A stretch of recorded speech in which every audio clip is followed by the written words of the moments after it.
Check out the Weedsman Podcast Tuesdays and Fridays on iTunes and ChristopherMedia.net. Christopher Media. Let's make some noise.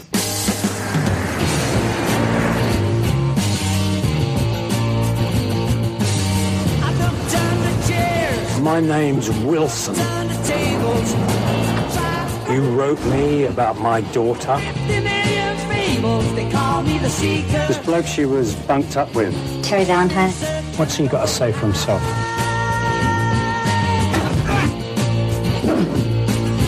You tell him! Get to give what I'm after. You tell him I'm coming! Till the day I die. Tell him I'm coming! Jenny never told you about her dad. What dad?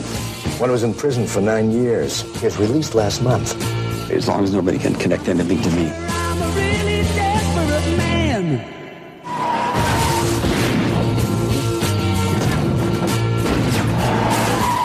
I won't get to get what I'm after till the day I die.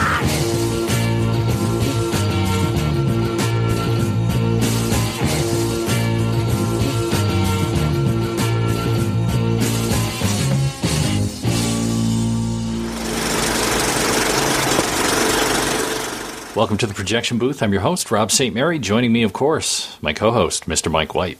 Glad to be away from the trouble and on the dog with you Berkeley Hunt. Well, this week we're looking at The Limey, the 1999 film from director Steven Soderbergh. The film tells the tale of Wilson, a recently released career criminal from the UK who heads to LA to figure out what happened to his daughter, Jennifer. Along the way, Wilson teams up with Eddie, played by Luis Guzman, and Elaine, played by Leslie Ann Warren, as he seeks revenge on her former boyfriend, famous record producer Terry Valentine, played by Peter Fonda. It's a tale of loss, revenge, the 1960s, and more. And we'll be getting into spoilers on this one, so if you haven't seen The Limey and you don't want us to wreck it for you, turn us off, go watch it, and then come back, because, as you know, we'll be waiting for you. So, Mr. Mike, when was the first time you saw The Limey, and what did you think? I saw The Limey in 1999 at the Toronto International Film Festival, and it was a rare time that I actually went to a public screening rather than like a press and industry screening. And so that was kind of cool because when you go to the press and industry screenings, you don't usually get any kind of like introduction. There's no Q&A with the stars afterwards or anything like that. So this was kind of nice. I got to see Soderbergh introduce the film, he and Terence Stamp. And Soderbergh, in his incredible way, he gets up there and he's like, okay, I know the show's starting late here, so don't worry. This movie's nice and short, 90 minutes, get you in and out, no worries. And then he starts talking about, he's like, just so you know, this movie uses a song that's also being used in another movie this year, and I think they use it a lot better. So he was talking about The Seeker by The Who, which was also being used that year in American Beauty? Yeah.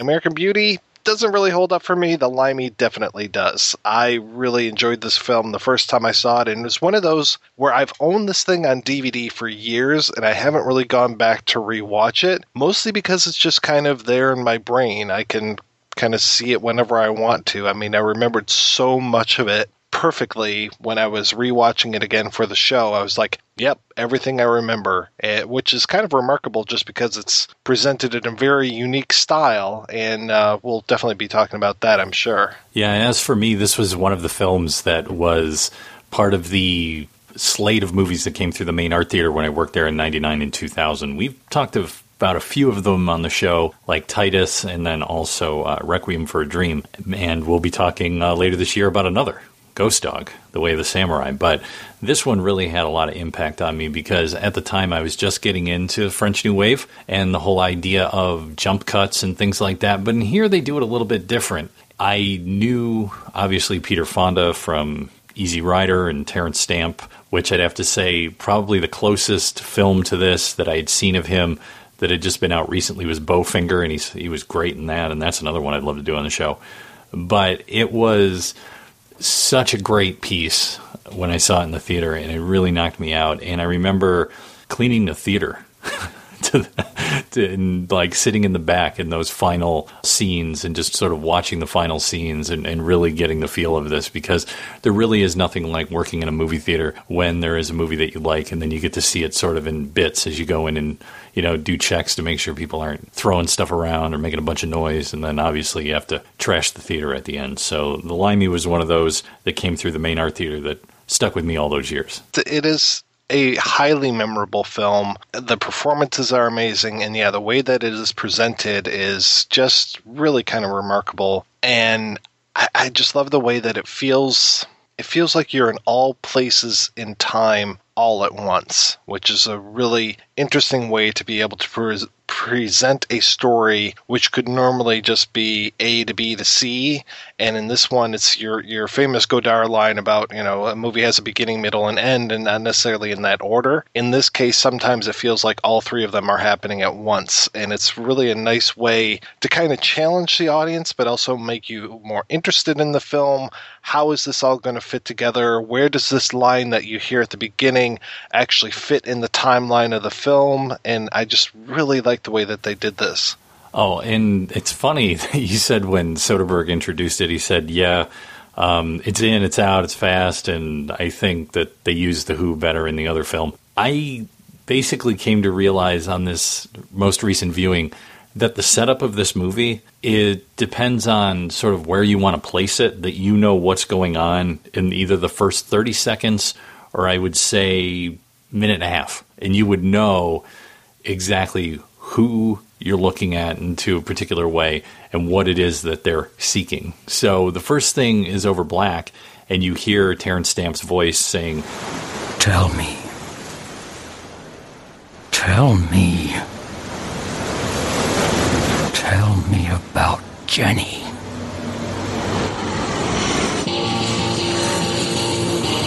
Then it cuts to The Seeker starts, and sort of this fuzzy focus into rack focus of Wilson as he walks out of LAX. And those sort of together is the first 30 seconds, and that kind of says to you, okay, that's all you need to know, is here's your guy, here's your seeker, he wants to find out what happened to this Jenny character. By the time he gets to the motel, as the seeker's still playing, he's in the back of the taxi and all of that stuff, and he starts going through his things, and he's unfolding the piece of paper out of the letter, which is the news story about this girl. It's then that we start to understand the connections a little more, and we start to understand sort of the bigger idea. So, like I said, it's either 30 seconds in or about a minute and a half to 2 minutes in. So it's like this movie's very lean. And I think the one thing that makes it sort of extra and special, because you could, like you said, you could do it very linear. But what makes it really special is the editing concepts. And instead of it being sort of this French New Wave sort of take on cutting out time to speed things up in a particular way, the boring parts, as Anna Karenina would often say in like Père Le Fou and things like that in the Godard films, it's more about giving you these internal ideas, and like you were saying, sort of skipping between forward and back, and then also almost in like I've never really seen a movie work in terms of editing and montage to be able to sort of give you these multi levels of emotionality of what people are thinking by showing you their face, but they're not talking, but you hear it, but it's not a voiceover. Yeah, it's almost like a thought, but then it's also dialogue, so it kind of is playing on multiple levels there too. It reminds me a little bit of René's. He's the one that did Last Year at Marienbad, I think. It just that kind of, you know, like it's like Godard, but less snotty and kind of more refined, and that's kind of what I'm getting from the Limey as well. And I think it's really clever, you know, going back to The Seeker. I mean, The Seeker is one of those songs where it's got a famous break in it. You know, it's going, and then it stops. There's a 4 count, and then the song continues on. And I love that it stops and the song never continues on. And it just kind of keeps you in suspense for, you could say, the entire movie. It always kind of reminds me of, like, you know, watching Vertigo when you see Scotty up there kind of hanging from the rooftop, and you never see him rescued. So you could almost think that the whole movie is kind of he's in peril. You know, you start with that peril and you never see it resolved. The song starts in this movie and it never resolves, and it just kind of keeps you in that level, keeps you going, keeps you wanting, keeps you digging at this. You know, you're waiting for the guitar to come back in, and it never does. And it's kind of a nice way to set this up as far as just, we're going to take you to a certain place and then you have to worry about the rest of this. Well, the other thing that's also nice, and this is obviously has very little to do with the film, but it's a funny little bit of, I guess, coincidental trivia. Terence Stamp obviously came into cinema in the 60s in swinging London, and there's obvious reference to that throughout the film. But his brother was one of the original managers for The Who. So there's also this connection between Stamp and The Who in a way. So it's, if you're into music and you're into film and you know a little bit about Terence Stamp and also his brother, it's also kind of funny. Well, it's interesting the way that Soderbergh and Dobbs are playing with known quantities versus the unknown, and having Terence Stamp, who is this known quantity from the late 60s, and putting him against Peter Fonda, who's another quantity from the end of the 60s, and, you know, Barry Newman, who, you know, we talked about before on the show on Vanishing Point, who is in other movies besides Vanishing Point, but that's definitely, for me, the one that always stands out. Early 70s with that one, and there's just so many people where you have these expectations of what they are, whether they're playing against type or not, but they are all of these people who were pretty much famous all at the same time. And then it's like, it's nice that so many of our main characters are 50, 60, 70 years old when it comes to this movie. It's, you know, not necessarily the young, hot starlets. I mean, the previous film to this that Soderbergh directed was Out of Sight, where you've got George Clooney and J-Lo, and it's like, you know, you can't get two hotter stars, at least at that moment, together in one film. And he goes completely against that with this one, with this kind of, you know, sexagenarian cast, which I just found to be fantastic. And the thing that's nice about it is that there are these little references, these little digs, and there's really like two main sort of conversations related to the 60s. And it's interesting the way that he plays them. The first one sort of shows this level of who Terry Valentine is once we get to meet him. It's done in montage, and then there's this girl swimming in the pool. And he's obviously older than her, and until she starts to talk to him, we don't necessarily know, is this his daughter, his niece, whatever. But then through the conversation, we learn that not only are they a couple, but he picked out her name. Adhara. I remember telling your parents, if you're looking for a name, you can't go wrong with a constellation. Well, I used to hate it. Now I like it. Well, it could be worse. They could have called you Reticulum, Pleiades. God, you're beautiful. Is there anything in this world that you want or need? Well, I want to know why you need that scary man in your house. Gordon? He's been with me for years. He's not as tough as he looks. And what good is he? Heard of loyalty? Yeah. I'm one of the things that make me happy. Well, my thing? Well, you're certainly not a person. I'm not. No. You're not specific enough to be a person. You're more like a vibe. So it leads to this kind of like creepy little commentary on older men and younger women a little bit. I think that Soderbergh's having a little bit of fun in that spot with that whole scene, because someone like Fonda, as far as I know, and to be honest, I don't know too much about his personal life, I don't think ever was in that realm, but there were a lot of guys like him from that era who were in that realm of dating, you know, women who were young enough to be their daughters. Right. Yeah. And there's even a story at one point, which, according to the audio commentary, was not necessarily an ad lib, but was from Peter Fonda's biography, where he's talking about being on a motorcycle and almost crashing into this deer and all this. And I was coming back from Motorcycle Classic in a place called Sturgis, South Dakota, on my motorcycle on U.S. Highway 14. And just outside of Spotted Horse, I ran into a deer. I hit a deer. I had no chance, even though the highway had patrol highway people had mowed the sides where the culverts where they couldn't mow. And this doe just jumped right in front of the bike. I had a chance to say one word. It was fuck, and I hit it. I know this. If the bullet's coming my way and I see my name on it, I won't be calling for my mother. But man, I tell you, I think the only reason I'm alive and telling this story now is because of the big FL front end and that solid tire in my fat boy. Because we always associate, or at least I always associate Peter Fonda with Easy Rider. So him telling a story about a motorcycle is really a nice way to kind of go back. And then like Wild Angels as well, you know. Exactly. Yeah.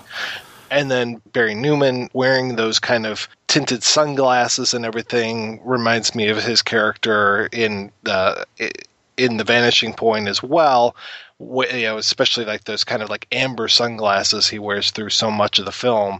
And yeah, it's just, and again, you know, very much a driving movie, and there's a lot of driving scenes in this, some very high speed chases, and it's just, yeah, it's nice that we echo with those guys. And then of course there's the huge echo with Terence Stamp by utilizing scenes from Poor Cow, a film that was made in the late 60s by Ken Loach, using those as flashback scenes and kind of integrating the people that were in that film and kind of reinterpreting some of the story of the film to match with Wilson's backstory is fantastic. Yeah, and the other sort of piece of 60s when it comes to the Terry Valentine character is what I'll just call the 60s speech. The young woman, again, who he's with, is in the tub, and he's sort of picking at his teeth and getting ready for this party that they're going to have. And she's talking about the Fillmore posters that are on the wall. It must have been a time, huh? A golden moment. Have you ever dreamed about a place you never really recalled being to before? A place that maybe only exists in your imagination? Someplace far away, half remembered when you wake up. When you were there, though, you knew the language. You knew your way around. That was the 60s. No, it wasn't that either. It was just 66 and early 67. That's all it was. I sort of read this in two ways. One is the idea of collecting things, and how when you look throughout his house, you know, he's got like the records and all this other stuff. So he's earned or collected these things, which you could also, I guess, consider her part of his collection in some way. So that macho idea. And then he gives this discussion about, well, the 60s weren't really the 60s. It was only this short period of time. And to try and like nail it down, I guess, is trying to like nail a cloud to the wall or something. It's really was this sort of amorphous thing that I guess we really didn't even know was happening until basically it was over, which in a way kind of reminds me of the show we did a couple of weeks ago when we did Fear and Loathing in Las Vegas and the so-called wave speech that Thompson gives about looking back and going, wow, we had all this stuff and now it's gone. So there's this sense of that I get with both the Terry Valentine character and also with the Wilson character, that they're looking backwards and there's a sense of loss. I mean, with Wilson, it's obvious. I mean, his daughter's gone, and also a loss of time and a loss of connection, and the fact that he's been locked up most of his life. And then with Terry Valentine, it seems to be this sense of loss, but he was a guy who could have everything. So what has he really lost? You know, where is his loss? And I think when we get to the end, we start to understand more what his loss is really about. And his loss is about sort of this, I guess maybe, for lack of a better term, sort of a spiritual or love connection in a true deeper sense. And I think that we learn throughout the film that the Jennifer Wilson character really challenged him in a way that no one else that he had as a romantic interest had. He definitely has his trophies. You know, you talked about the records and everything, and he lives in this, basically, for all intents and purposes, it's a castle. And it's built on stilts. I think Luis Guzman at one point says, you're standing on hope. There is nothing else there. In both that house and the other house that he's in kind of remind me of these houses from like North by Northwest, where they're kind of these Frank Lloyd Wright type of things where it almost feels like they're built upside down, where you're everything's on the narrowest point kind of thing. And he's got the the little statuettes that are going on, and then he's got that collection of pictures, and we see the picture of Jenny there on the wall, which then Wilson ends up taking, and that's kind of like his trophies, like maybe these are all the women that he's bedded before.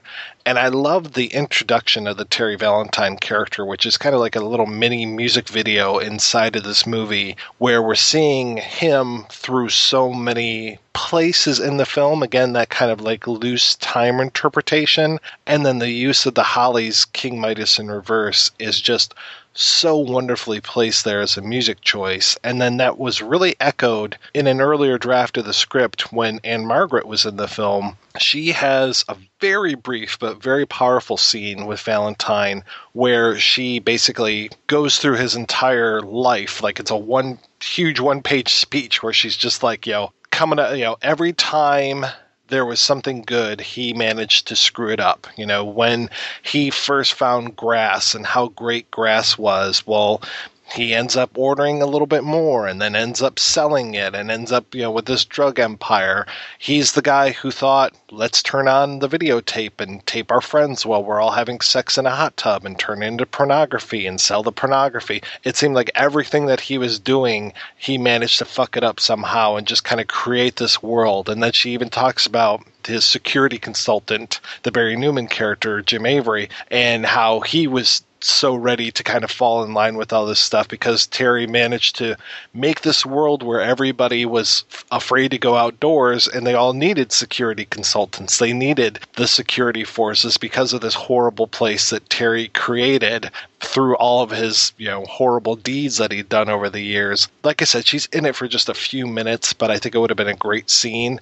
And I know that's one of those things that lem-dobbs really kind of still kvetches about, and I know we'll talk about that a little bit more later on in the show as far as that relationship between Dobbs and Soderbergh, Dobbs being the screenwriter in this case. The film really opens up once we get Wilson and Eddie together, and this is in the first 4 minutes, basically. Yeah. And he shows up at his door, and he's like, not sure who this guy is with the British accent. My name's Wilson. Wilson? You wrote me about my daughter? Oh, yeah. Come in. Who done it, then? Huh? Snuffed her. What are you talking about? I sent you the newspaper clipping, okay? I tell you everything I know. I never said anything about anybody being snuffed. Look, there was an investigation, okay? The car was totaled. Jenny was... her neck was broken, they said, on impact. So she wouldn't have felt the effects of the fire. Those streets up them hills, man, you gotta be careful, you gotta keep your eyes on the ball.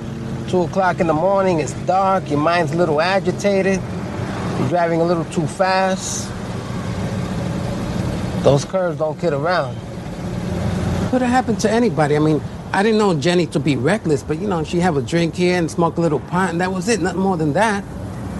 No, not my girl. Self-control she had. It was a point of pride. One of the things that I read online is they were looking at the Limey through the lens of like Don Quixote in a way, in that he becomes sort of the Sancho Panza to his Don Quixote, that they're off on this mission and they're going to go do this thing, and he becomes sort of his, traveling companion and, sounding board. But the thing that I really like about Luis Guzman, he's got some great lines in there, and especially when he's talking to Leslie Ann Warren about, hey, Lane, you ever even understand half the shit this guy's saying? No, I know what it means.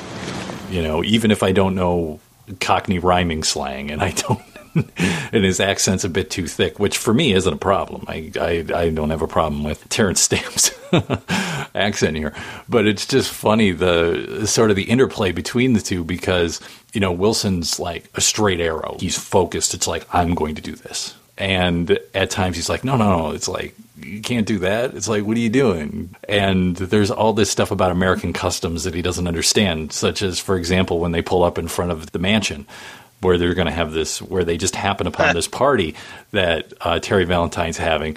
And Wilson thinks that all of these guards have shown up because of an earlier scene that happened at the terminal where he goes to find out more about Terry Valentine and ends up killing everybody at the terminal. Looks like he's brought in the heavy mob. You're kidding me. Extra muscle. Bodyguards. They look a right load of willies, though. You should see them. Let me see. Patrolling up and down in front of the house. Let me see. All done up like fucking household cavalry.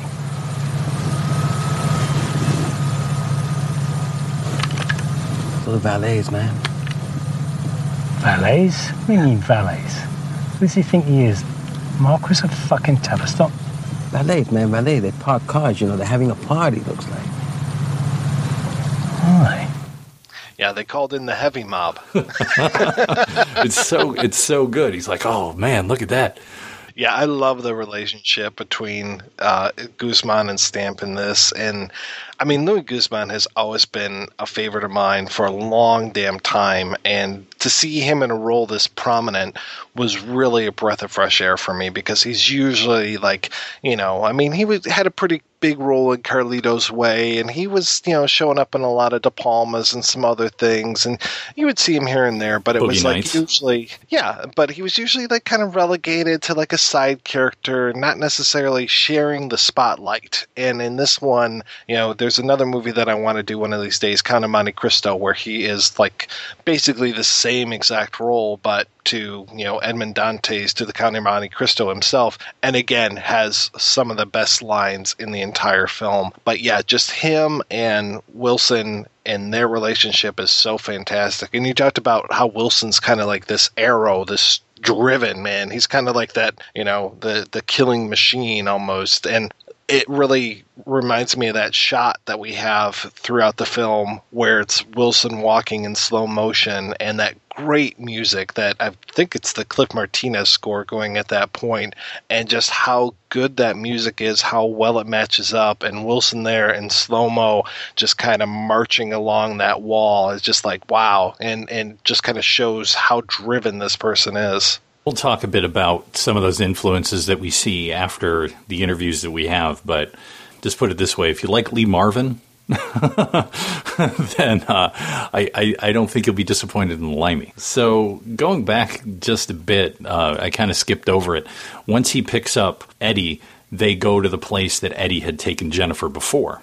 And we see some flashbacks of this where she's sort of in the face of this guy. We don't necessarily know what this place is. All I wrote down is the terminal. And we get the feeling this is like sort of in the warehouse district somewhere in L.A. People are moving stuff around, but who knows what they're moving around. It becomes a little more clear later. He sort of snips his way through the fence and he gets inside and then he starts asking around. And of course, he's doing his Cockney rhyming slang and he's speaking with the accent. And they're like, who are you? Like, who let you in here? And he's just trying to find out if they know who Terry Valentine is, if there's a way to get in touch with him.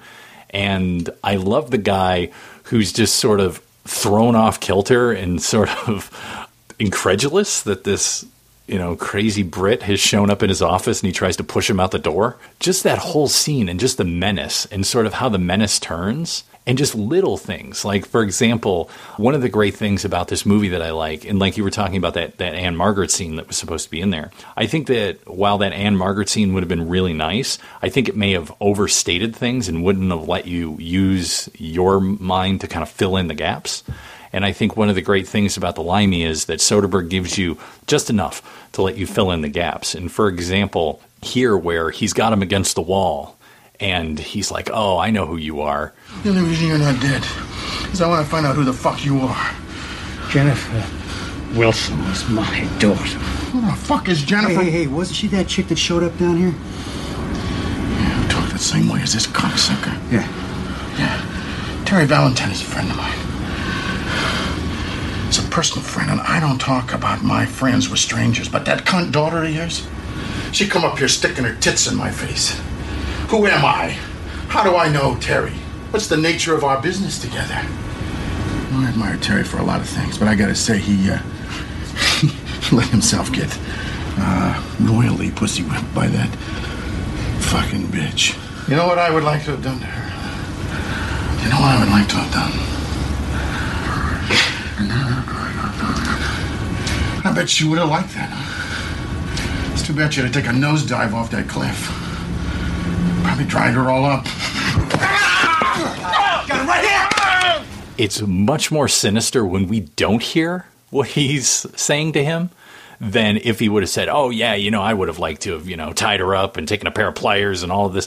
That would have lessened the impact. But I think it's more chilling when we don't hear what he's saying to him, and we have to rely on just him just sitting there, and he's looking straight ahead, and he's just sort of like stone focused, like it doesn't even faze him that this guy's saying this, horrible shit to him about what he would do to his daughter. Yeah. Going back to, you were talking about the where Guzman, Eduardo, and Jenny met up. I love that there's this kind of running theme in the film of acting, because they met at acting class, and then Leslie Ann Warren works in the movies and everything, and there's just this kind of whole thing about acting overtly, and there's a great scene at one point with Nicky Katt and Joe D'Alessandro on a movie set, or kind of off to the side of a movie set. Which they have some of the best dialogue. Like, I love Nicky Katt's like little things where he talks about, this is fucking shit. Why don't they make shows about people's daily lives you'd be interested in watching, like sick old man or skinny little weakling, Big fat guy. Wouldn't you watch a show called Big Fat Guy? I'd watch that fucking shit. Extras, background artists, right? Hey mom, hey dad, how's it going? Yeah, Hollywood's great.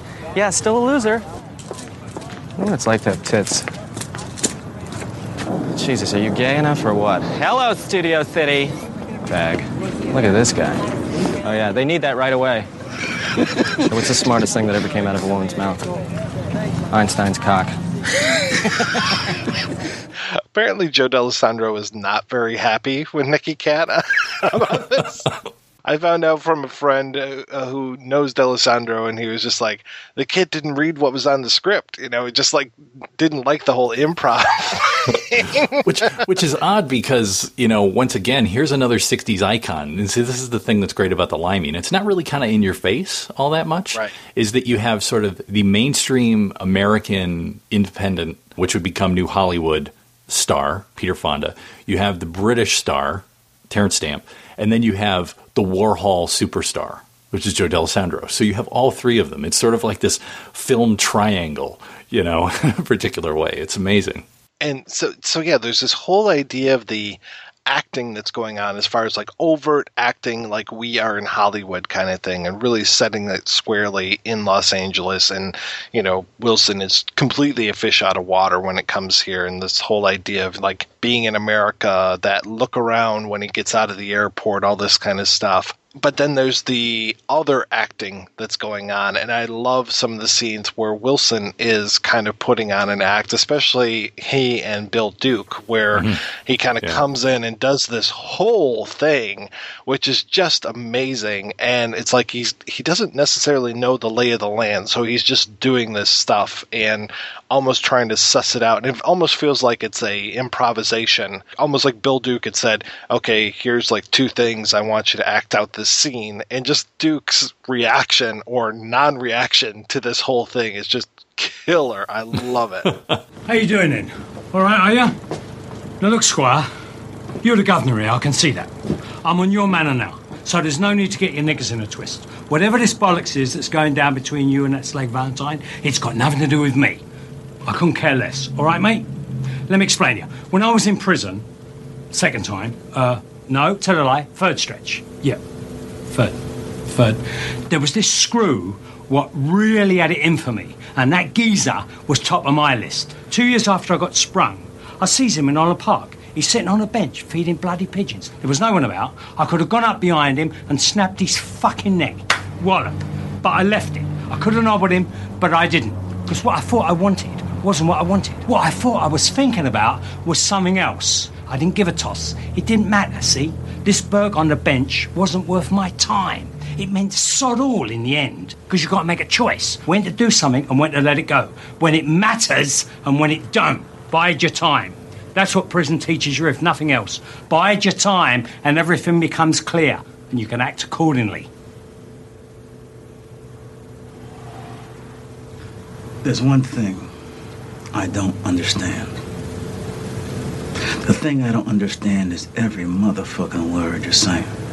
If this was around as a script when I was in acting class in high school, I would have loved to have played some of these scenes, especially this one between him and Bill Duke. The subtext is really good. It's like, if you can help me, oops, look at that. That file just fell. Oh, I guess you know that now.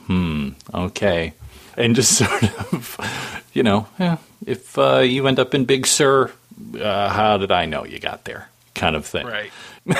And it's just so sort of brilliant the way it's played. And Bill Duke, like I said, like there's a lot of real deadpan in here at times. And he is just amazing in that piece where he just sits there behind the desk. And Duke, who most of the time, when he's not fighting predators, he's usually a crooked cop. So to have him not be a crooked cop, to me, is one of the best things ever. Like, I thought for sure, as soon as Bill Duke shows up on screen, I'm like, oh man, Wilson is in trouble. This is not going to go well at all.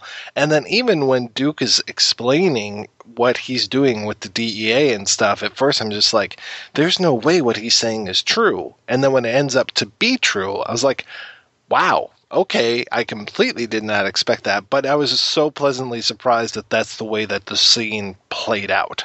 That's the thing that works so well in here, and this is what I was talking about. It's that there's so much stuff that's understated. Like, this does feel like a film from that era, to a certain extent.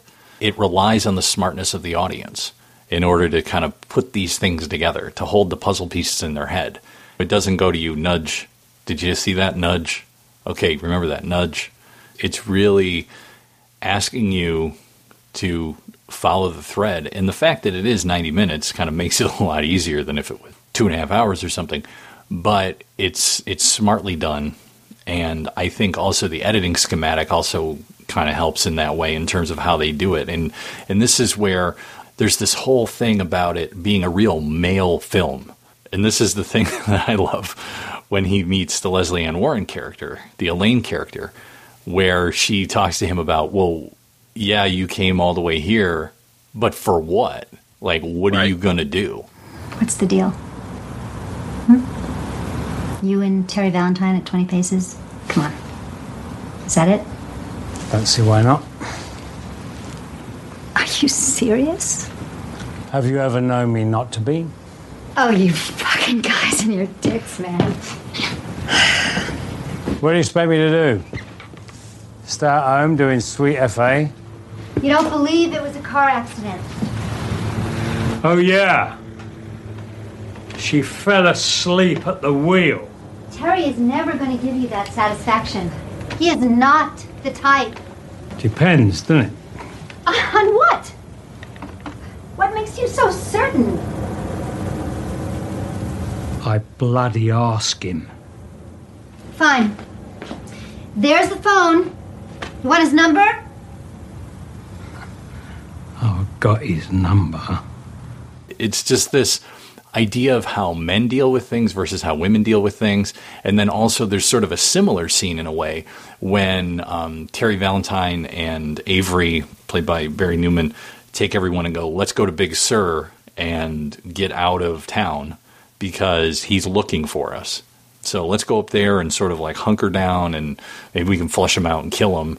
The woman that he's with, that Terry Valentine's with, is like, we'll call the cops. Like, what are you doing? You know, right. So there's this whole thing about, like, on both ends, just guys being like, I'm going to solve this. I'm a man. I can do this.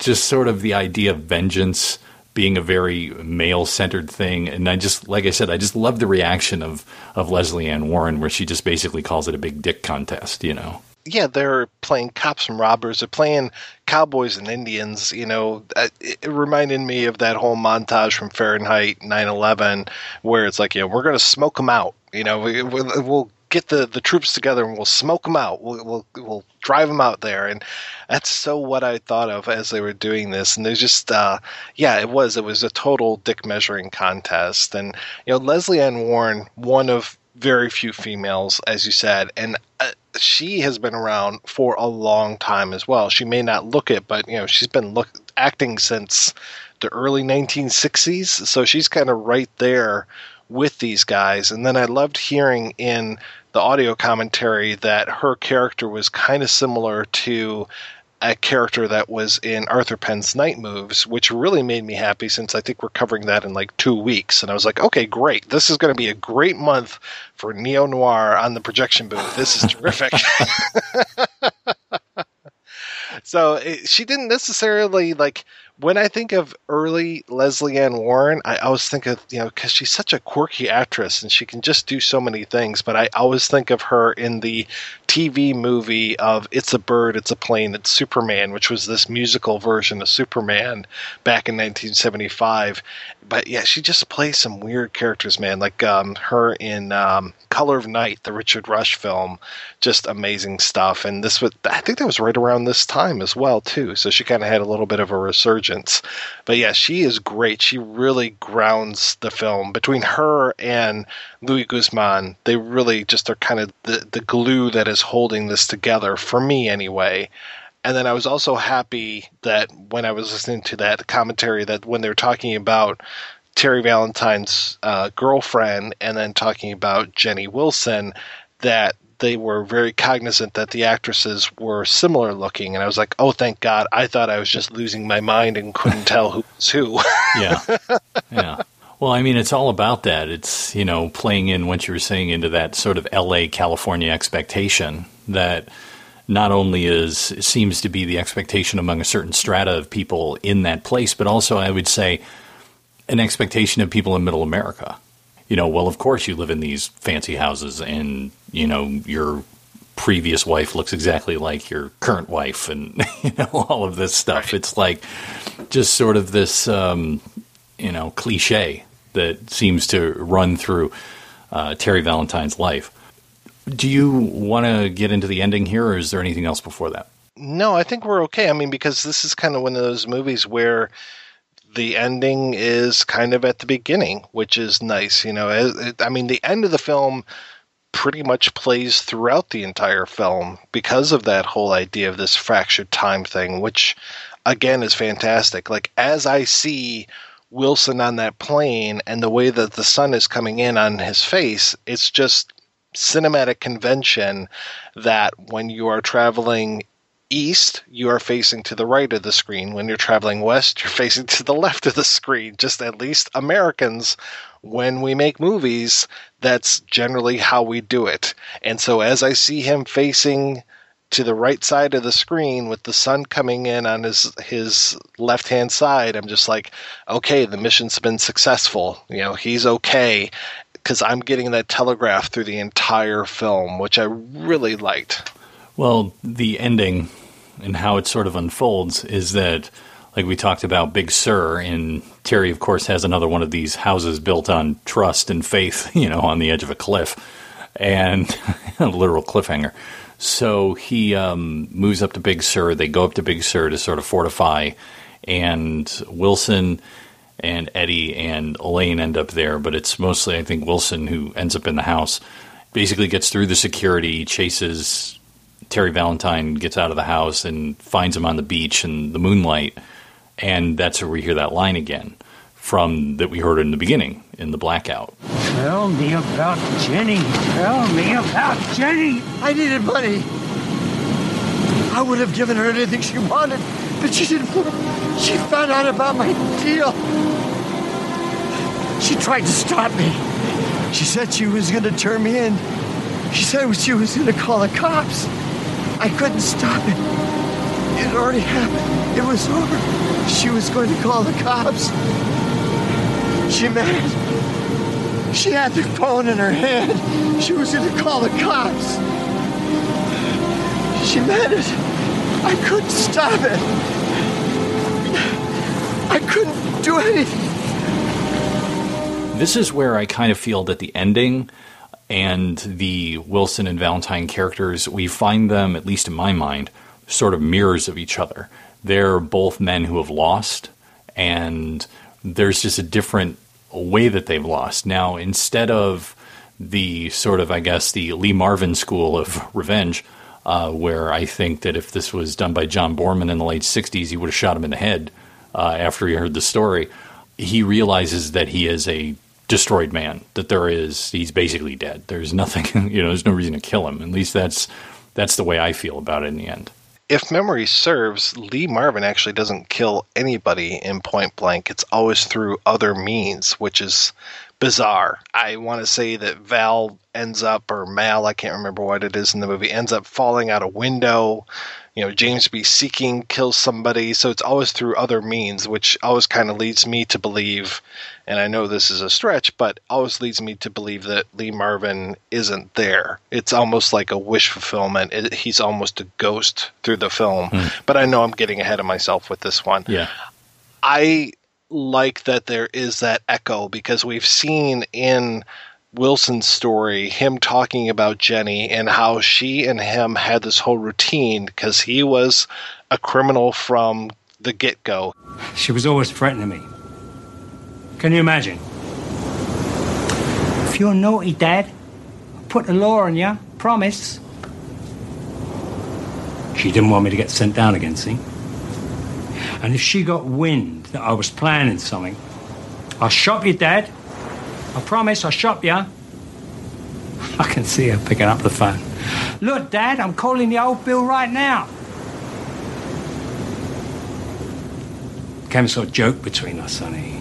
And then it ends up that she does the same thing to Terry Valentine, and I don't think that he realizes that for her, it was pretty much an empty threat. He takes it as the real thing and ends up having to kill her because of that, which is just, tears the heart out of you. It's like this whole thing where just this big mistake happens, and it just, at least that's my interpretation of it. I don't know if you have the same one or not, but that's how I always read this when it comes to that point where he talks about how she picked up the phone and was threatening to call the cops, and I couldn't have that. Well, that's also the way that it's cut, because he tells that story to Leslie Ann Warren's character, to Elaine earlier, where he's like, Dad, I'm going to call the cops. But he knew his daughter well enough to know that she wouldn't do that. But obviously Terry Valentine didn't know that and felt threatened by the fact that he thought she was going to call the cops. So there's also that mirroring there. I just find that there's a lot of mirrors with them. There's a lot of similarities between them. And like I said, there's this sense of loss that I think is common between both the characters. And that's what makes the ending interesting. And then, of course, the ending, which I think is sort of the coda, where he's on the plane and he's talking to the lady about going back home, and I was on an oil rig in the North Sea, which is funny for me because actually my uncle does work on an oil rig in the North Sea. But his hitch is not 9 years. It's usually 3 weeks on, 3 weeks off. But anyway, so... and it should have been 4 other fellas. Right. So he's talking about, I was there and all this. And obviously it's coded language. We know what he means, but she obviously doesn't. And then there's that use from Poor Cow of him singing Donovan's Colors. And just the lyric from that. Freedom is a word I rarely use without thinking. Without thinking. Of the time when I was loved.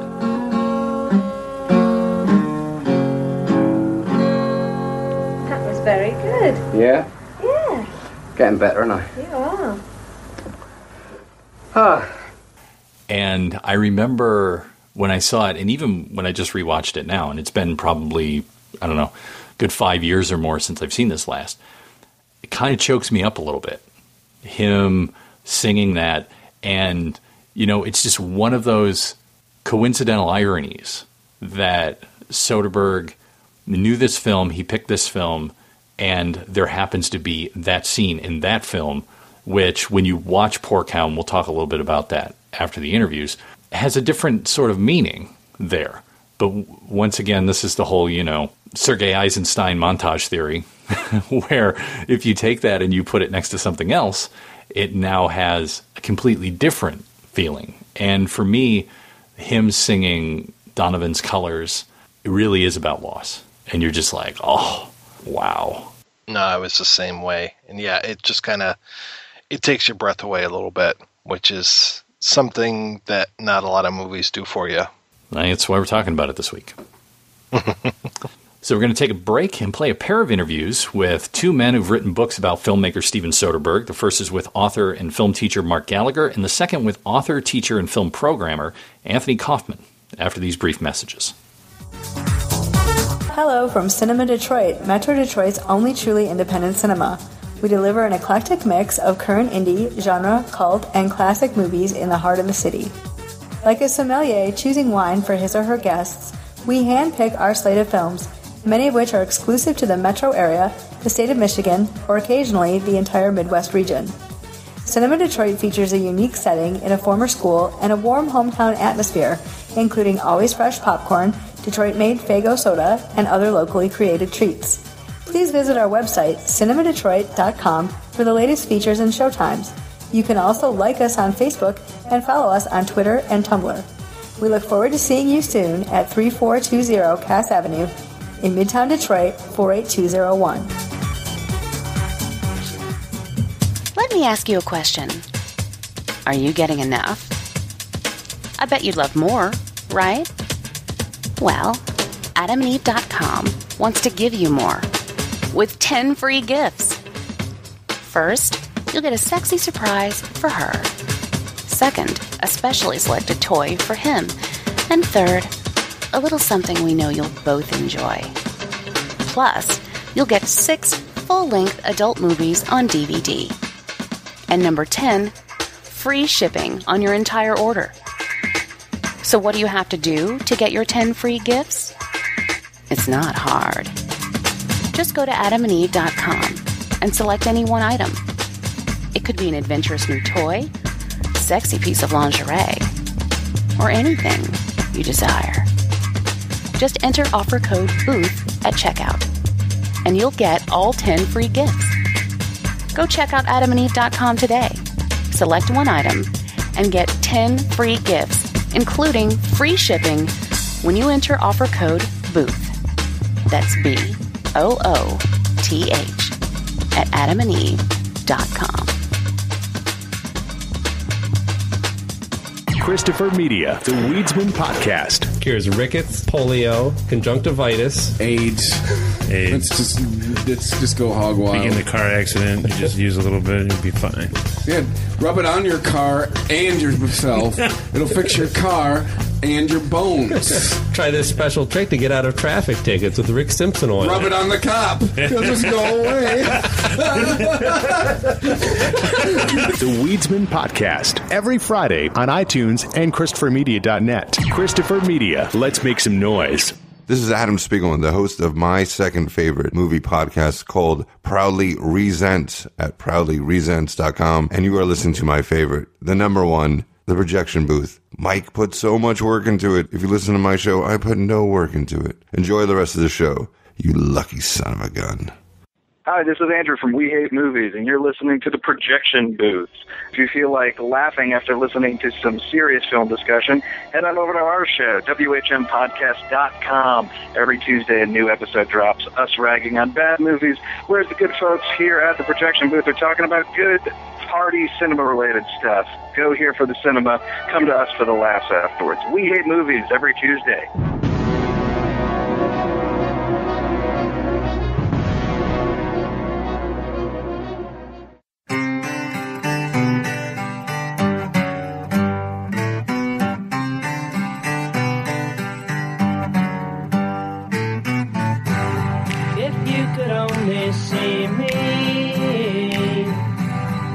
Exactly where I am. You wouldn't want to be me.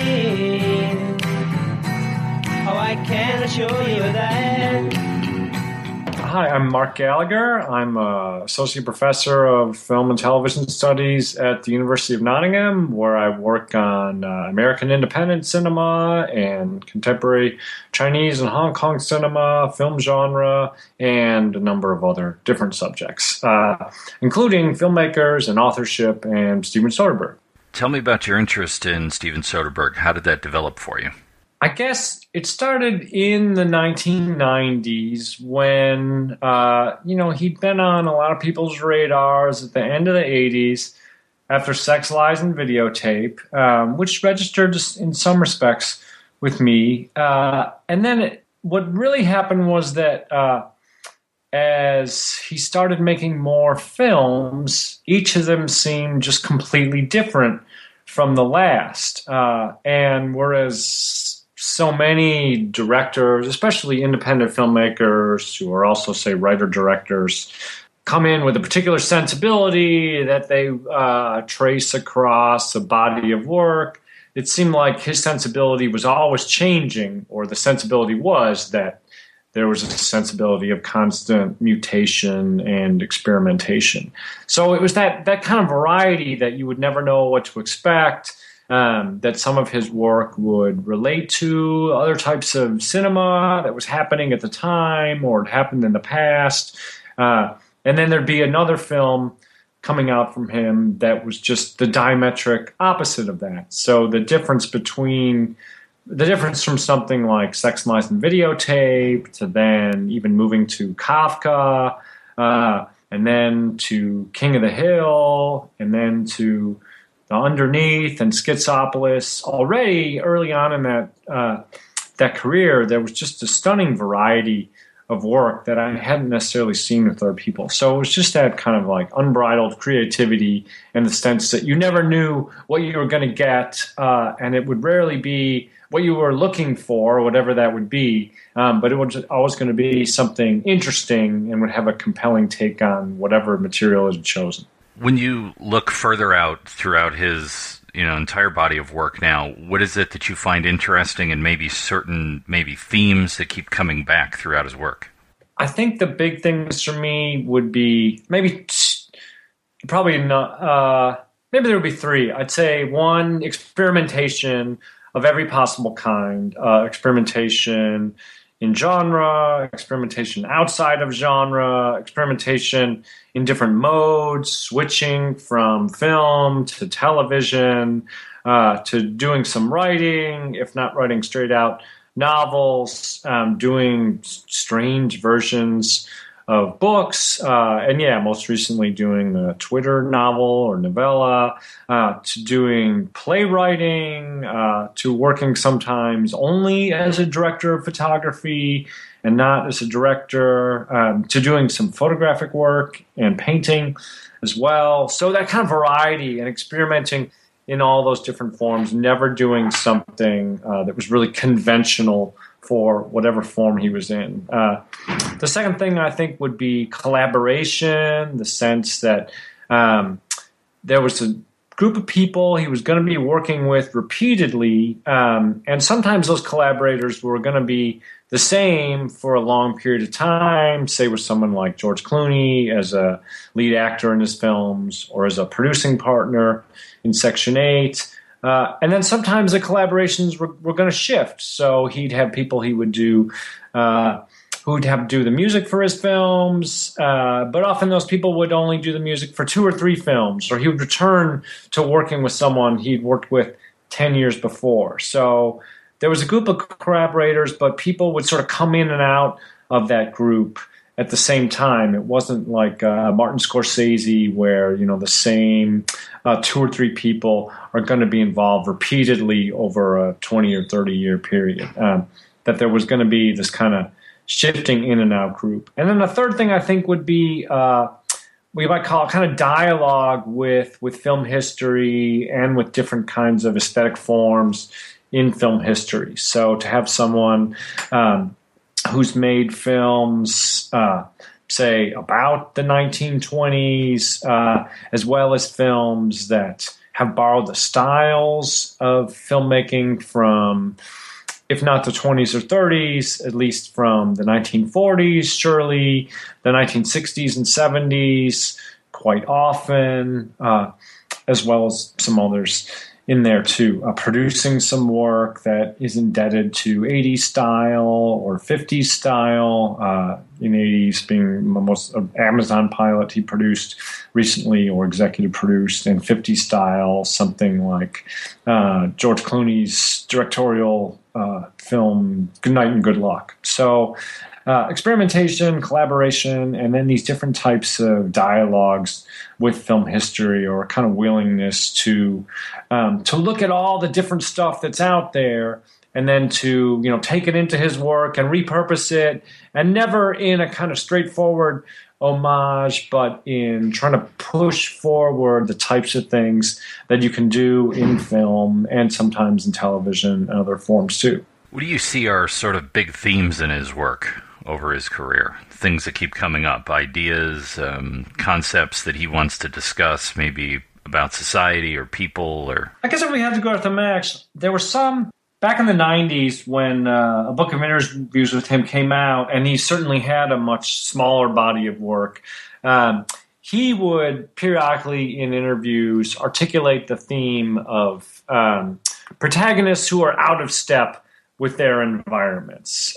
So people who didn't quite fit in for one reason or another. And I definitely saw that across the work in the 1990s, this idea of the protagonist as some kind of outsider, although, of course, that links up with a lot of filmmaking traditions and a lot of storytelling styles where you have to introduce conflict into a narrative, so the protagonist can't really fit in, that would be a built-in source of conflict. But it's certainly something that animates things going from, say, sexualizing videotape all the way up through Aaron Brockovich, and including the Limey, someone who, that film, the Limey, by its very title, is identifying someone who's out of step with his environment, being set in Los Angeles, this outsider figure. So we see that a lot. And then in the 2000s, I think particularly around the release of the Girlfriend experiment,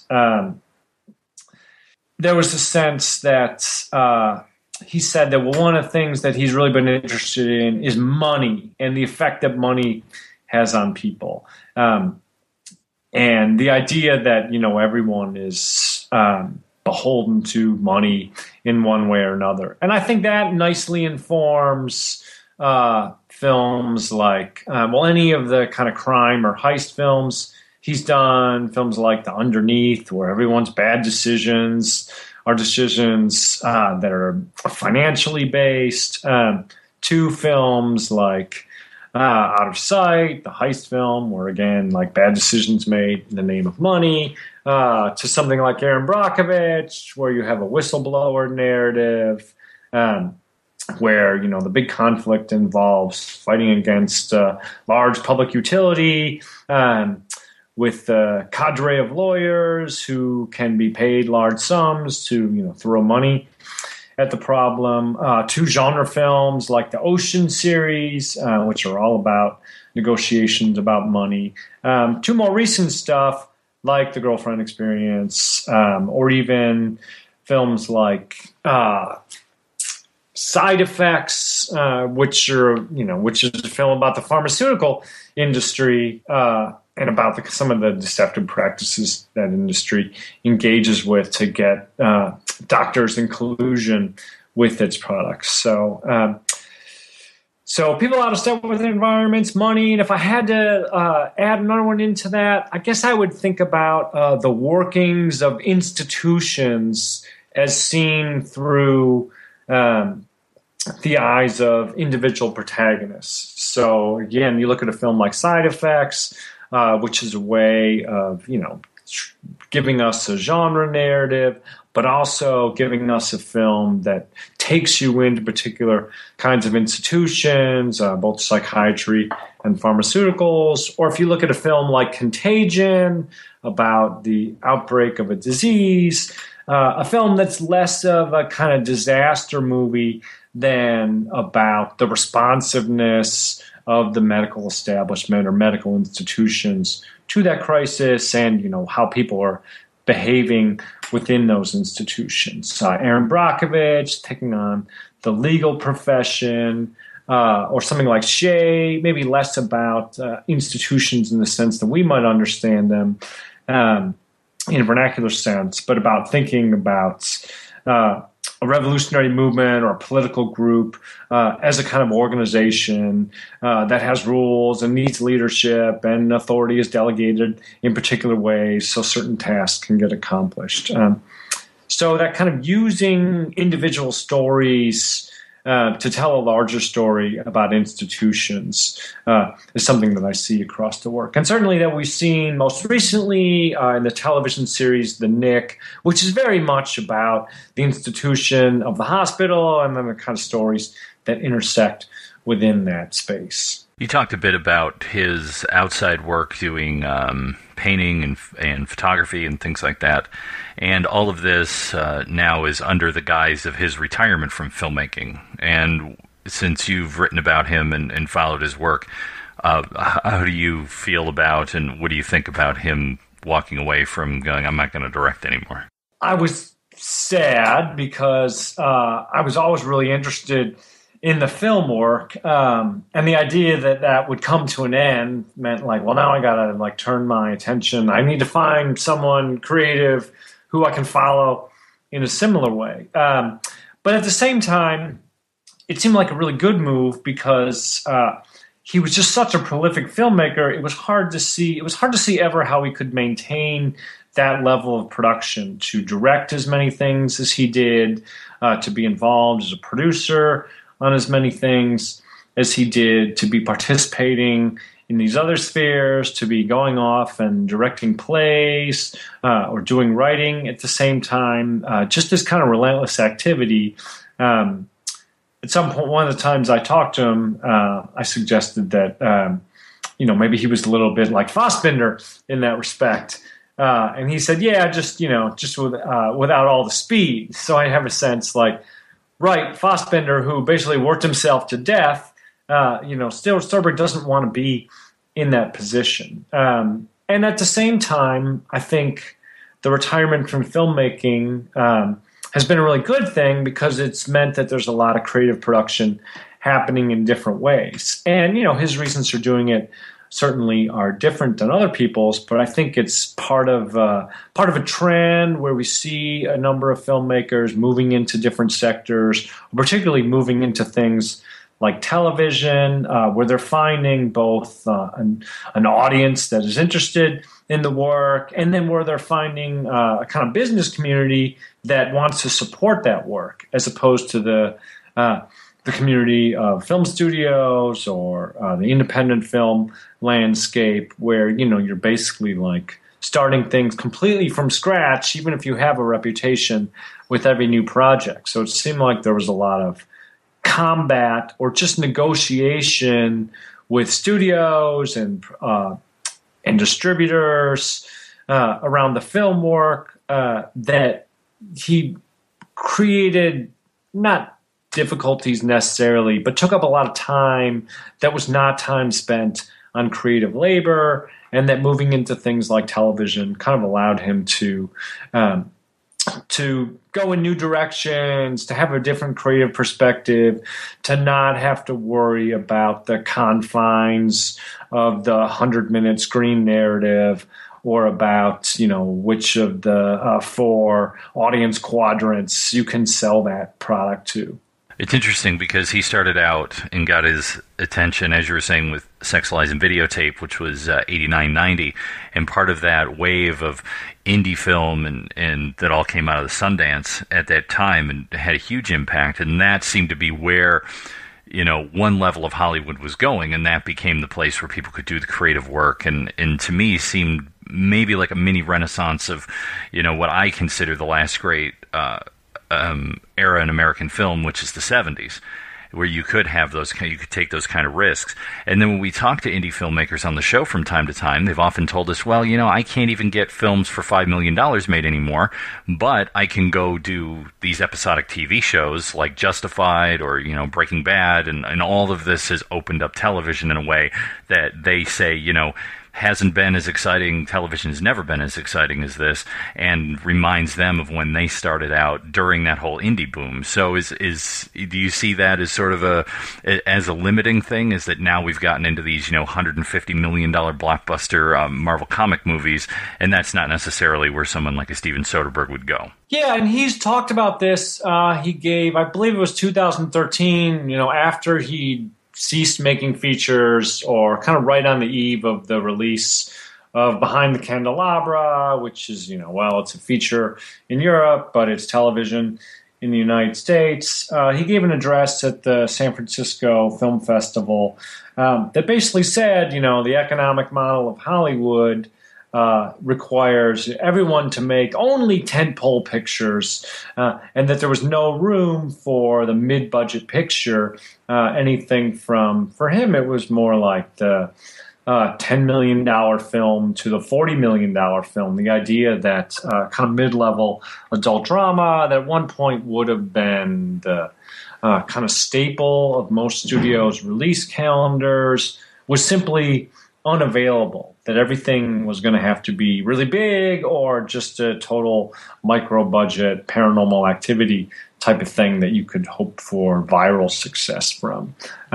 So the kind of movies that were coming out of, say, the Hollywood Renaissance period, a lot of those movies, some of them are quasi-radical youth pictures, but a lot of them are straight adult realist dramas that are really character-driven, that are the opposite of high concept, that aren't necessarily star-driven or driven by people who weren't stars in the same way. And it's that kind of filmmaking that people like Soderbergh, I think, have claimed to have found harder and harder to do in the newer industrial environment. That if you want to make an adult drama, then based on the economics of it, somehow that film has to make $100 million just to break even, because the marketing budgets are so inflated just to get these things into the marketplace. So a lot of the work that people were wanting to do was simply being priced out of the market. And now with television, I think maybe like indie film was in the 90s, where there are a lot of people kind of throwing money at the problem and taking risks, and then a lot of companies that subsequently went out of business, and then some of those other companies kind of consolidated or were absorbed by studios, giving us so-called Indiewood. Now we're in a state in television where there are a lot of people who are maybe using some of that material as loss leaders. Places like Amazon, where you think you're not, or Netflix, where you don't quite know what the business model is, and they're not necessarily expecting to be in the black on any given product or project. But, they can get these things out there, and probably 5 years from now, that landscape will have settled quite a bit, and a lot of people will have to exit the market, or a lot of people who are getting the opportunities now may not get those opportunities. So maybe we are in kind of a positive Wild West gold rush mentality now, and we'll see how long it lasts. But certainly a lot of really interesting creative work is being done there, and a lot of filmmakers are working under that system because, for the most part, they're not having to make network episodic television that has to produce, say, 24 episodes for a season, but they can do things that have a narrower shooting schedule that's a little closer to a film shooting schedule. I know the next season of The Nick had about a 70-day shooting schedule, which would be pretty long for a film, but certainly less than you would have for a full series or season of a network television program. So something slightly closer to a film production schedule, but not with the same need to hit all the quadrants or to return $100 million at the box office, which only a certain type of film can do, and it's usually one that's pretty high concept in a lot of respects, for better or worse. So this episode, we're looking at his film, The Limey, and was wondering, from your research, what do you know about how that film came together? It seems to me that it started with with the script from lem-dobbs, I can't think of whose idea it was initially. You asked me the one question about it that is kind of out of my head at the moment. But that involved bringing together a lot of things that had been some of his own pre-existing interests that got pre-funded by Artisan, which was at the time an extremely successful studio, or was on the eve of its biggest success. They just released the Blair Witch Project, although I think the Limey started production before that film came out. Artisan then became one of the great sort of footnotes of American film history, going into bankruptcy a few years after that, so they couldn't really get a return on what they were doing. But I think it was in that time when there was not as much of an effort or requirement to sell indie films to the wider public. It was perceived as a relative success for an indie film, even though it only returned just over $3 million at the box office. But it made the rounds. It got a lot of circulation. It has a lot of things that really make it seem like an independent film, but also a lot of things that I think make it a kind of touchstone work of what we'd start to think of as Indiewood, in that basically a quasi-independent film that has elements that would make it legible in the mainstream. In this case, some cast members with a lot of historical resonance, if not contemporary stardom, people like Peter Fonda in particular, and Terence Stamp, as well as a genre narrative that was pretty straightforward. So you have a lot of kind of arty and experimental flourishes, but all put under the guise of something quite legible, a kind of genre narrative. The film feels like, to me, kind of a nod back to the 60s. I mean, when you look at the casting, I mean, as you noted, Terence Stamp and Peter Fonda and Barry Newman, and also the fact that their characters are kind of looking back on their lives and the mistakes that they've made. We get the feeling that, there really is no good guy in here, and they're all dealing with some sort of battle scars from decades before. Yeah, maybe no good guy, but also not really any villain either. If you think that, our villain figure is maybe Peter Fonda, but he's also very much at the center of it. So, yeah, I certainly agree that that it really works as a kind of, if not critique of, at least an analysis of the 1960s. It's interesting that it wasn't really sold that way, which is probably a good thing, unless you're trying to reach strictly the market of kind of baby boomers who were invested in the 1960s, but maybe a sense that that was not necessarily the biggest niche audience for independent cinema, so more sold as a revenge movie. But yeah, I think it works really well as, if not a straightforward homage, a kind of reconfiguration of both the period of the 1960s and some of the filmmaking styles and strategies of the 60s and early 70s, the kind of nonlinearity, moving back and forth in time, but this time anchored with a fairly clear character narrative or character subjectivity, the use of, as you say, actors who had careers in the 60s or early 70s, like Stamp and Fonda and Barry Newman from Vanishing Point, as well as Joe D'Alessandro from the kind of Paul Morrissey kind of indie sexploitation films, as well as things like using clips from Ken Loach's Poor Cow, a 1967 film. So a lot of like different ways of approaching this particular period of time. One that Soderbergh would go on to deal with again in some other films, but here I think where he's most clearly in that dialogue with it, where he's borrowing from things like Point Blank, one of the real touchstones for him in making the film.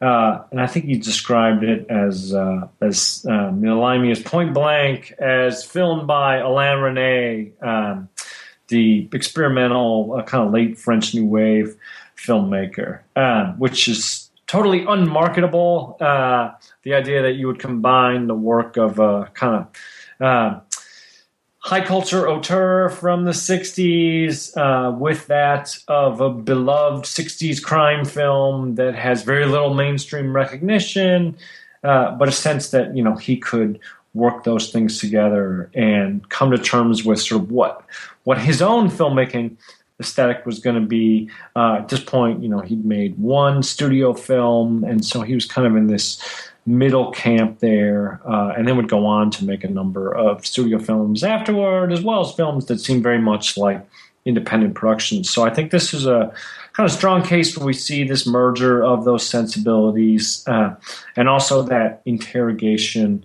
of this historical period, but not in a nostalgic or rose-colored glasses type of way. I mean, we get that in the film a little bit with Peter Fonda splitting hairs over what the 1960s was, and he's got that great line where he says, it was really just 66, part of 67. So his personal 1960s is a much narrower one, but a sense that not all the characters in the film share that sensibility, that even the young woman to whom Peter Fonda gives that speech is someone who really doesn't have a horse in that race at all, and is just kind of humoring him and listen to him splitting hairs about what this period meant to him or what it should mean for everyone. It's interesting, the French New Wave, because when I saw it the first time, I was like, this is, probably the most direct connection to me, because I wasn't as immersed in the New Wave when I first saw it in the theater, was something like Breathless, where you have a scene and it's, jump cutty and there's all this other stuff. But then also he has this thing where he'll have a scene, but it'll take place in several places where the dialogue is happening, so the background kind of shifts. And I'm thinking of a conversation between Terence Stamp and Leslie Ann Warren, where they're in a house and then they're also seen to be walking, and it's the same conversation and it continues. And I think in terms of cutting style, I get this idea of maybe a subjective point of view, like an internal thought of where the characters may be in terms of his use of the edit within the film. Right. Yeah, and I think that's the thing that keeps it from being too new wavy or too kind of Alain Resnais. I realize I misspoke. He claimed that it was that the Limey would be Get Carter as shot by Alain Resnais. Maybe kind of slightly more visible revenge film in the European tradition. But right, that kind of character interiority, keeping you from being utterly confused, motivating those cuts. And it seems to me that, a lot of that has to do with the way that sound is used in the film, where these conversations shift location, but there's no break in the sound, so the dialogue continues across those cuts. And even in some of the films that Soderbergh's made, there are somewhat more linear, where the continuity as we move across the cuts is strictly forward in time. We see that similar device being used, or we hear that device being used, of a sound bridge where character dialogue is actually crossing the cut. But of course, in realist terms, there's a problem with that unless the character's having the exact same conversation in two different places. But he's giving us a kind of subjective reality in the Limey, where we have the sense that this character's going on about this subject and his mindset is going to be consistent. So even if the location shifts, that the tenor of the conversation and the attitudes and sensibilities behind it are going to be the same across those cuts. You referenced Ken Loach's Poor Cow in the film, and that was a film that I was not familiar with when I saw it, and was wondering, and to be honest, I haven't had a chance to see it yet. I hope to see it before the show. Does the Limey speak to Poor Cow back and forth, and that's part of the sort of like some sort of like updated sequel in some way, or is it just by luck that Terence Stamp did this film in which he's sort of in prison at one point and we see people visiting, so he's able to use those images to give us an idea of his background? I would say it's not really in dialogue with Poor Cow as a film, maybe as a style of film. The narrative Poor Cow is very different, and Terence Stamp's character in the film is really certainly more subordinate. He's not the lead protagonist.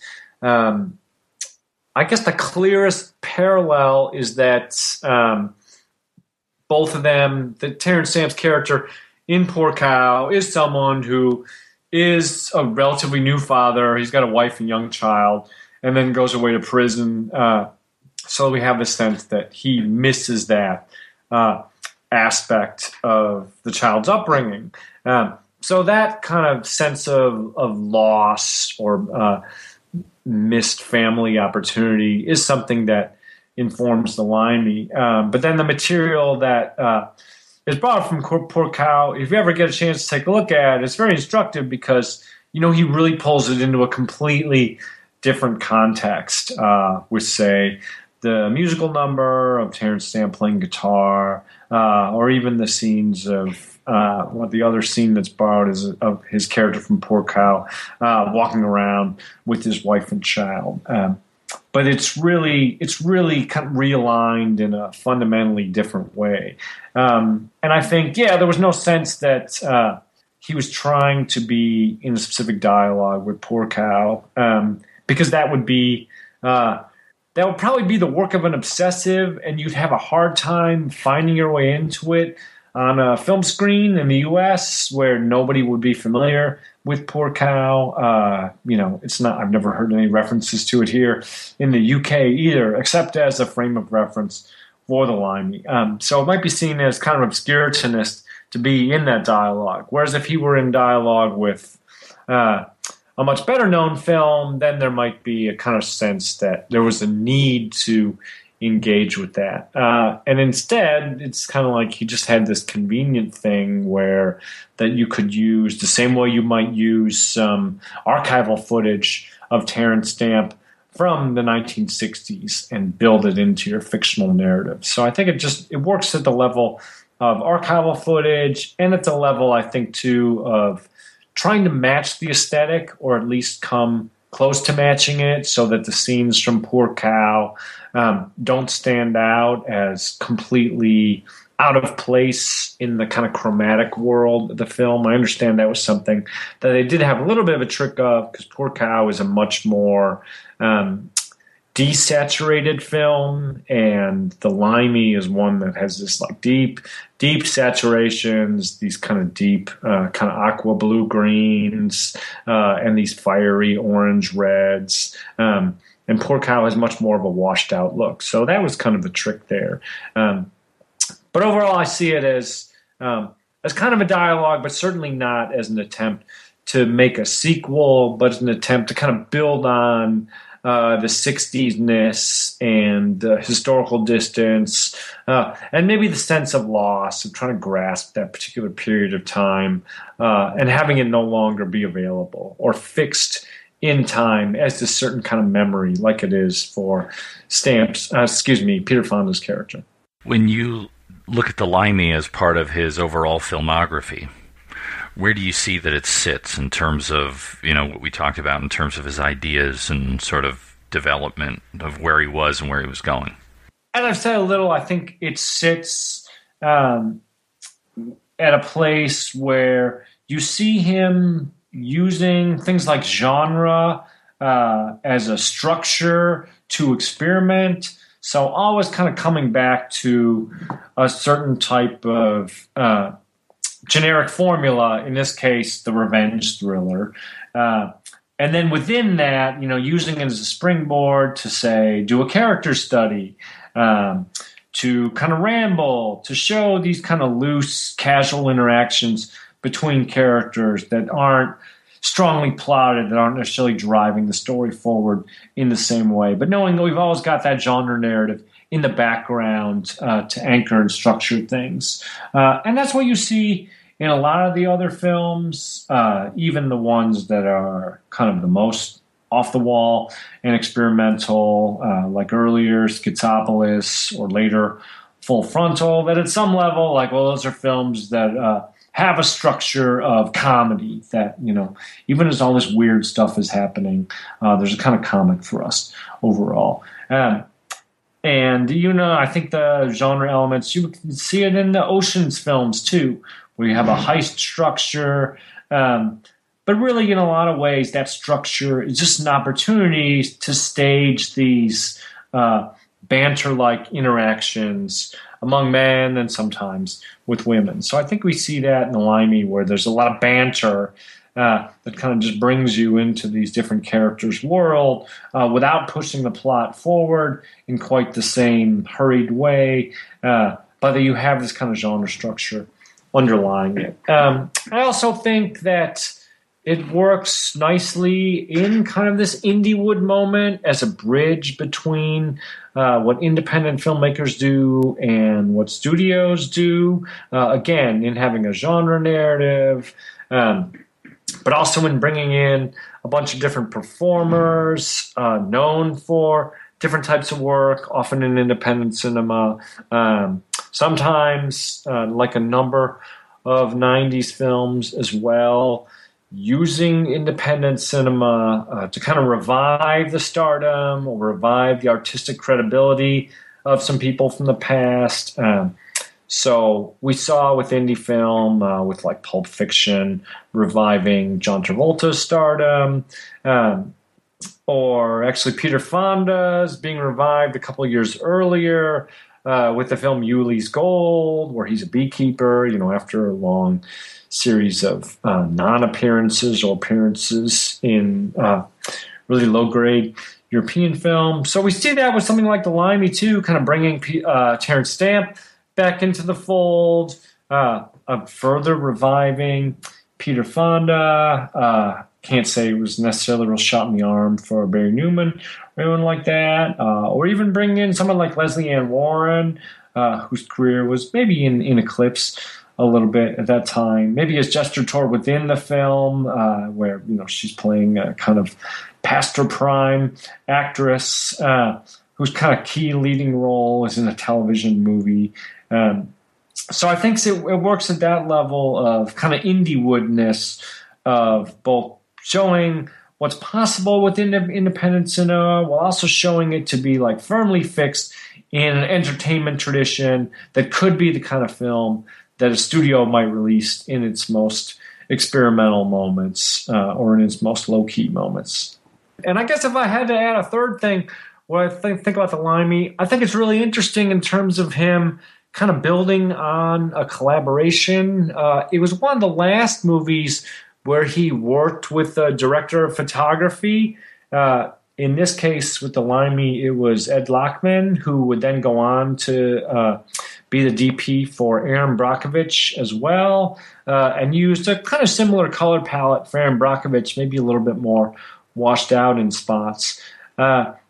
And after, I think he was still using a DP for Traffic, yes, but then he became his own director of photography, partly to streamline the process, just so he had one fewer person to have to give instructions to, took over being director of photography and often camera operator himself. And for me, it's the cinematography of Ed Lachman that Soderbergh's own work as DP seems to have borrowed from the most. The same kind of use of color values, sometimes a similar framing, although Soderbergh often goes for a kind of off-the-cuff framing that sort of makes things look like an episode of Cops, kind of deliberately so, where you're choosing kind of curious camera angles rather than the most kind of carefully staged ones. So it seems to me that that Lachman's influence is something worth noting going forward as Soderbergh goes on to be his own DP. But that's just from a viewer's perspective. I'm not sure what you would say about that. Well, it's interesting. I mean, you asked at one level how I became interested in Soderbergh. And initially, each of the films seems so rich that, a lot of people who write books about films devote a chapter to individual films. And you sort of go through a filmmaker's work chapter by chapter with a different film. And by the early 2000s, he was making so many films that I thought, well, you can't really do a chapter for each film because this book would be 1,000 pages long. And then he had, already begun to do some television work at that time and had done some of the writing.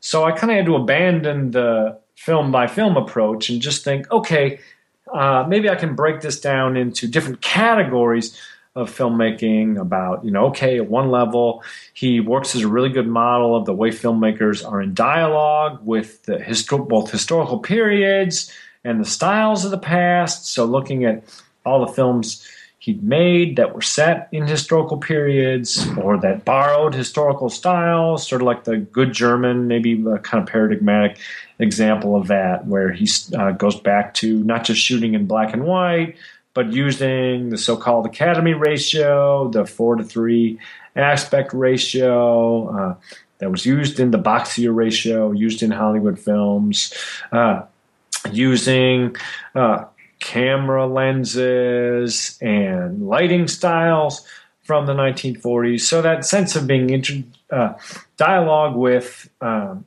historical periods themselves and both the techniques of those periods was one thing that animated it.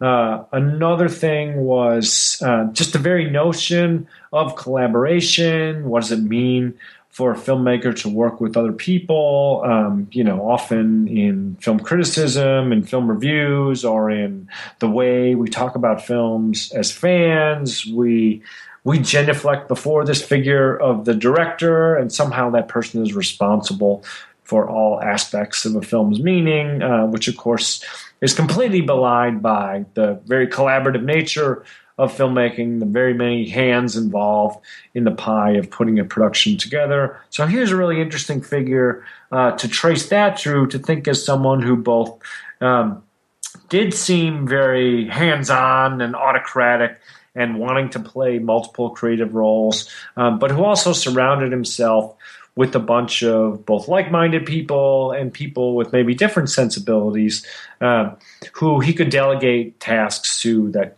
who could go off and do their own thing.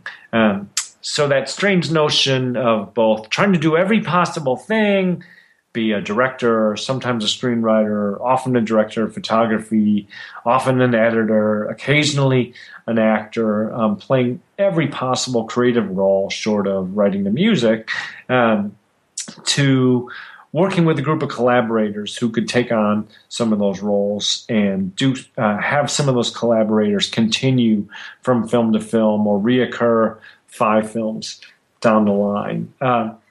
And then it was also a way of tracking, I didn't know when I started, but certainly by the end of it, these strong changes in independent film. Like you say, there was a time in the 90s when that was seen as very much a flourishing sector. So Soderbergh, is one of the people seen to inaugurate that moment. One of what one writer has called the Sundance Kids, people who came of age and who first got notoriety as a result of releases at Sundance in the late 80s and early 90s. So we see the indie sector become very buzzworthy in the 90s, become very much the province of studios or their boutique divisions in the early 2000s. You see a bunch of the companies go under or get shut down by their studio bosses around 2008 with the global financial crisis and the kind of drying up of all kinds of private equity money. And now this new transition where we have people migrating to the internet, migrating to television, working on different types of creative projects. So someone who, almost Zelig-like, has been involved in all these phases of transformation, of independent cinema, of Hollywood studio productions, of kind of film and TV and media culture more broadly. So I've tried to account for all those different things and think about how creative individuals are able to flourish under those varying and difficult conditions. Is there anything you want to add that maybe I forgot to ask you about? I don't know if there's anything else you wanted to say about the Limey or any other framings you want for that film. Certainly, every now and then nobody ever asked me, but if I had to, I always think someone's going to ask me someday, like, what my favorite Soderbergh film is. And that's always one of the ones that stands out really well. I used to teach it a lot, and I would always come back to it. And it's one of the more quotable ones, and it's a pretty tight film. It's a small film. I think he thought about it as a relatively small film. It doesn't try to do too much, but it gives us a lot of really interesting interactions. It sort of sets up a kind of interest in women that we see across some other works, sometimes filtered through man, although maybe some of his other films actually, let women be at center stage. It just works on a lot of different levels for me. And it's just beautiful to look at. I think it took Soderbergh a while to find his feet as a director of photography. And looking at something like the Limey makes you think, oh, he was really good working with DPs and having other people do this, who could do so much great kind of both magic hour cinematography and nighttime stuff where you could shoot things really dark for nighttime scenes and still have them register in this great way that maybe looked a little bit like some of the films of the late 60s and early 70s when you were able to put things in silhouettes and, not have a studio producer step in and say, you can't do that. It's too dark. We can't, we're not seeing the money. We're not seeing our characters' faces. So I thought the Limey looked really good in that respect.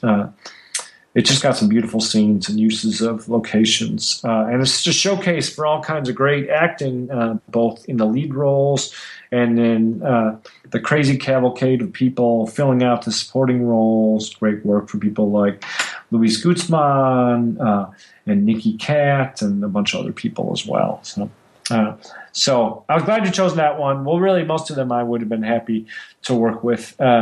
But I think it's a really interesting film, and that I'd like to see it have more of an afterlife. It certainly did in the 90s and early 2000s, but now maybe kind of relegated to footnote status, whereas I think it's a really notable film that touches on a lot of different things that were happening at the time and maybe aren't necessarily happening anymore.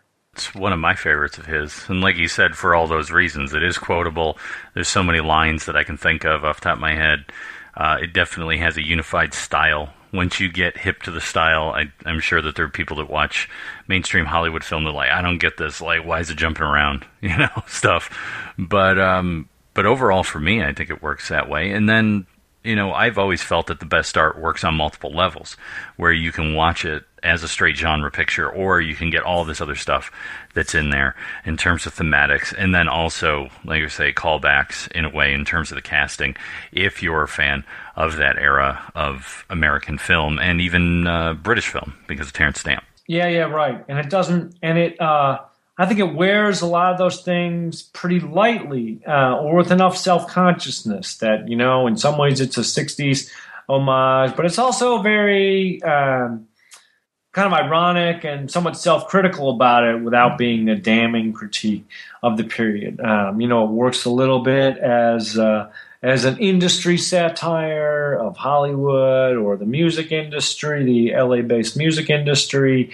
But again, it wears that pretty lightly. It's not really beating a drum too strongly on that subject. And as a revenge thriller, it works pretty well and kind of anchors us in that world without being a kind of grim, Get Carter-like exercise that has to repeatedly rehearse the violent death of an innocent woman to justify something. So it kind of, gives us all those things, but it doesn't gorge us on them. And as you said, it works on a number of levels that it's possible you could get confused by it. But even if that kind of non-linearity, the moving back and forth, was initially a little confusing, it's all anchored and you recognize the characters. There are no surprises there. So it's able to do enough within these familiar frameworks and to kind of take on enough things without seeming wildly ambitious or confusing that make it a pleasure at a lot of levels. And And at the same time, it doesn't seem to work that hard to be cool in a way that something like a Tarantino, like a Pulp Fiction, would be seen to trying to do. So it doesn't have its viewers' fantasies kind of written on its sleeve in the same way. Not to say that those films don't offer particular pleasures as well, but I think the Limey works really nicely in that regard. Who knows? Maybe a lot of us can just put ourselves in the position of the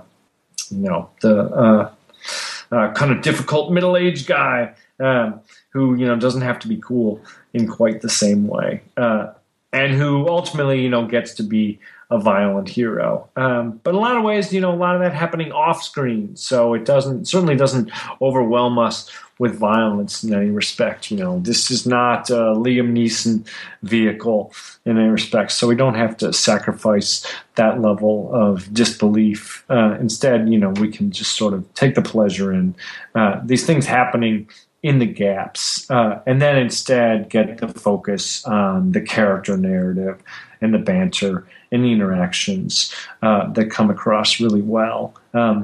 Although normally I think the screenwriter Lem-Dobbs was actually pretty unhappy with how it turned out and claimed that he really wanted to work the kind of 60s critique angle a lot harder, that was there on the page. And he actually articulated that discontent on the commentary track of the DVD with Soderbergh. So if people are not tired of listening to people talk about the film, then I certainly recommend listening to the DVD commentary with Dobbs and Soderbergh, because they're actually having this debate, and someone is basically complaining about the interpretation of his work while the interpreter is sitting right there next to him. And, they've only got the one film in front of them. So I think it's an interesting way for them to kind of talk through how this creative negotiation has happened, and then to kind of work through some of the residue of that in a way that you don't necessarily get in some of the more canned DVD commentaries where everyone is talking about what a great time they had and how there was never any friction in the creative process at all. So you actually do hear a little bit about that creative fiction in the one for Limey, as well as the huge number of signposts of 60s and 70s films that they were trying to build into the DNA of this one. But again, which it bears kind of lightly on its sleeve, films like Point Blank or Get Carter, where the homage is not so direct and obvious that the film grinds to a halt, but works as a kind of callback to people who are interested in that sort of material. So it's a great film for film lovers, I guess, is my takeaway from that one. I think I asked you at the beginning, but I can't remember if I did or not. What is the name of the book that you did on Steven Soderbergh? That book is called Another Steven Soderbergh Experience, Authorship and Contemporary Hollywood. Sounds good. Well, thank you so much for your time.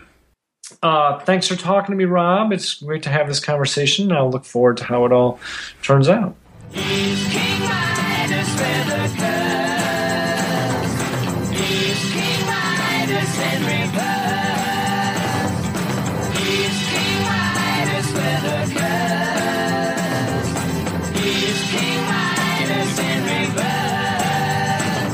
My name is Anthony Kaufman. I am a journalist and also now a film programmer, and film journalist, film critic, and film programmer. Where are you currently programming film?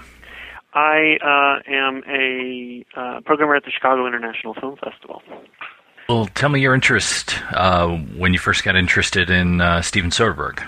I think I must have first, probably became interested in film school, watching films. And then I think what really happened was, as a journalist, I was covering the independent film world pretty, in pretty strong detail in the, early 2000s. And Soderbergh was, kind of a guru, not just as a filmmaker, but kind of the things he was saying about the industry and what he was trying to do in terms of changing the industry. I think that was exciting. I think we were all kind of looking to him as a guide. He was the head of the DGA during this period. He was, trying to kind of retool Hollywood. He had kind of grand ambitions. So I think that was exciting as a journalist covering independent film. As for your book on him, can you give me the title of it and what does it chiefly cover? The book is basically just a collection of interviews, Steven Soderbergh interviews, and it covers his entire career from, Sex, Lies, and Videotape all the way to essentially the announcement of his retirement from filmmaking. When you're putting together a book such as that, a collection of interviews, I'm sure that you have to go through and read a lot, or maybe even watch and maybe transcribe some of these things and then get them, approved. Maybe some you do yourself. What is it that you look for when it comes to putting a book together like this? And what were some of the key things that you really were trying to focus on in order to give a full view of his career and who he is and what he does through the book? I think the key was, finding the most in-depth interviews, finding those that, penetrated the surface. Obviously, filmmakers, like Soderbergh and others, they do lots of interviews for their films. There's a few journalists who really clearly tried to go deeper, those that followed his entire career. People like the Michel Simon from Positif in France interviewed Soderbergh for every film, even those that didn't, do very well in the marketplace. But anytime he had a new film, Positif was there, and really in-depth Q&As. So, discovering those, which were in French and translated for the book for the first time, was very exciting. But others in the U.S. who I think really understood his work in a really profound way, like Dennis Lim and Amy Taubin. And, there's just very intelligent conversations about craft and about cinema, with him that were great to find. What was it about him and about his work that eventually, had you to sit down and go, we should put this book together, and this would be a great way to sort of bring across his ideas and things like that? Can you kind of talk to me about that process? Well, I think of because of my background in covering independent film, I wanted to find a leading figure of the independent film movement. I mean, Soderbergh seemed to be a perfect choice. He's credited as kind of starting the movement with Sex, Lies, and Videotape, kicking it off, along with Spike Lee and a few others. But he's such a pivotal figure. And I think the way that he, not only started the independent film movement, but also, again, as I said before, tried to retool and reconfigure Hollywood. Not one of these directors who would sit back and go into Hollywood and, take the easy route and, hire, he worked as a hired gun, but I think he worked as a hired gun with a vision. And that was exciting.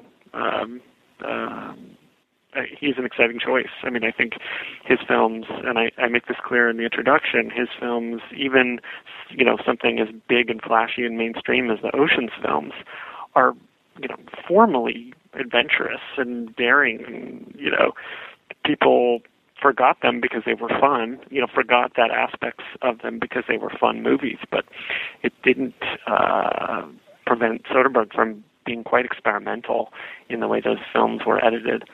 And I think editing in particular, he's been really adventurous and pushing the envelope on films that something like Out of Sight. A regular Hollywood director would never do, and he makes it work. What is it about his work for you that you find interesting? I think it's that formal experimentation with genre films, taking something like everything from the coming of age film to the paranoid thriller to the big Hollywood entertainment and injecting it with uniqueness of vision, and also a great understanding of character. I've always loved in Soderbergh films is how the smallest fringe character is always so fully developed and comes across like a real human being. That's always so exciting, I think, to me. It's, and I don't think it's something that people talk about too much with regards to his work, but I've always loved that. I mean, I think, but you got to go back to craft, and I think that's what's so exciting about his work. He is such a talented, supreme craftsman. I mean, I think if you consider also the level of authorship, that he brings to every film, right? He often has worked as both the cinematographer and the editor on his projects, and the fact that he can, go from a Che to a Side Effects, to an Ocean's 11, to Behind the Candelabra. I mean, there's such a versatility there, and Contagion, and Haywire, an action film, but they're also meticulously constructed. And so it's funny. I don't think, and I think he would agree that his films. I don't think I've ever cried, after watching a Soderbergh film or during a Soderbergh film. It's not that kind of emotional satisfaction that I, get sometimes from films. I think, though, they're moving in an aesthetic way. You talk about how he was able to do all of these various sort of, takes on genre or twist them in particular ways. And in one way, I think about another filmmaker that people will say is, sadly he's passed, but someone like Stanley Kubrick, who would, I think, kind of do the same way. I mean, the real superior craftsman in that way in terms of the work. But when you look across his all of the films that he's done, do you see any big reoccurring themes or ideas that seem to keep popping up with his work? Although I don't think it's so obvious, I do think that you often see characters who are out of their element. Whether it's like a literal fish out of water, like the Limey character, or someone who's kind of psychologically at odds with their surroundings, like Solaris. I think that there is this sense of, alienation, disillusionment, something like The Underneath or Kafka. You definitely have, characters who are struggling to, find themselves, struggling to sort things out, struggling to understand their surroundings. I mean, you see that in like Contagion too. This global pandemic thriller. Same thing with Matt Damon's character, or The Informant, which is like this crazy, comedy about a guy who's essentially self-deluded, totally at odds with his surroundings, totally. Such an odd character portrait, and and if you look at his most personal film, Schizopolis, it's about this crazy figure who is so dislocated and so what's the word? I mean, like language. The character, can't even quite understand language, or language becomes outside of understandable, comprehension. It becomes almost, Dadaist. So I think that for me is one of the, I think that for me is one of the central themes. I mean, like Che, is a character who's sort of out of time, out of his element, this extraordinary figure, this legendary figure. And I think in some ways he falls into that too. Obviously, doing a book of interviews with a director, you get a lot about the work, but I was wondering, do you find that maybe from a personal aspect that, you were saying these characters are sort of out of place, out of time, is there some sort of personal aspect that you think of that within himself that you find in his personality through these interviews or the things that you've read, that maybe that's some sort of psychological thing that he's working out through the film? I mean, yes and no. With Soderbergh, I would stay away from psychologizing too much. He acknowledges in Sex Lies and videotape interviews early in his career that, he's a little bit like this Graham character, again, another sort of alienated guy, disconnected from people, disconnected from the world, trying to understand people, that he was a bit like that. He was a bit of a, prick when he was younger. But, again, it's hard to... I think it's hard to say. I wouldn't want to get that, personal. I mean, I think he said in some interviews that that type of character is similar to who he is. I wouldn't want to go too far. I can understand. You touched a little bit on it, that the book does cover up until his retirement, and wanted to ask you, what do you make of his retirement from film, although he is working in other areas of arts? Yeah, I mean, I think he says it, he's made it pretty clear that, one, he felt like he had done pretty much everything he wanted to do with that medium. So I think that's part of it. I think he felt like he had done all those experiments that he wanted to do with editing and, with point of view. So yeah, I feel like he didn't want to be a director who was just churning out stuff that wasn't interesting to him. So I think, I give him credit for, wanting to end on a high note, and not being, a hack director, which he never wanted to be. And also just the way that the industry has changed. I think he just became disillusioned with it. He tried to change Hollywood. He tried to make movies like the Hollywood of the new Hollywood of the late 60s and 70s. And I think he just became frustrated with the number system and the whole development process where vision is removed from a film, where uniqueness is removed from a film just to get the highest, audience scores.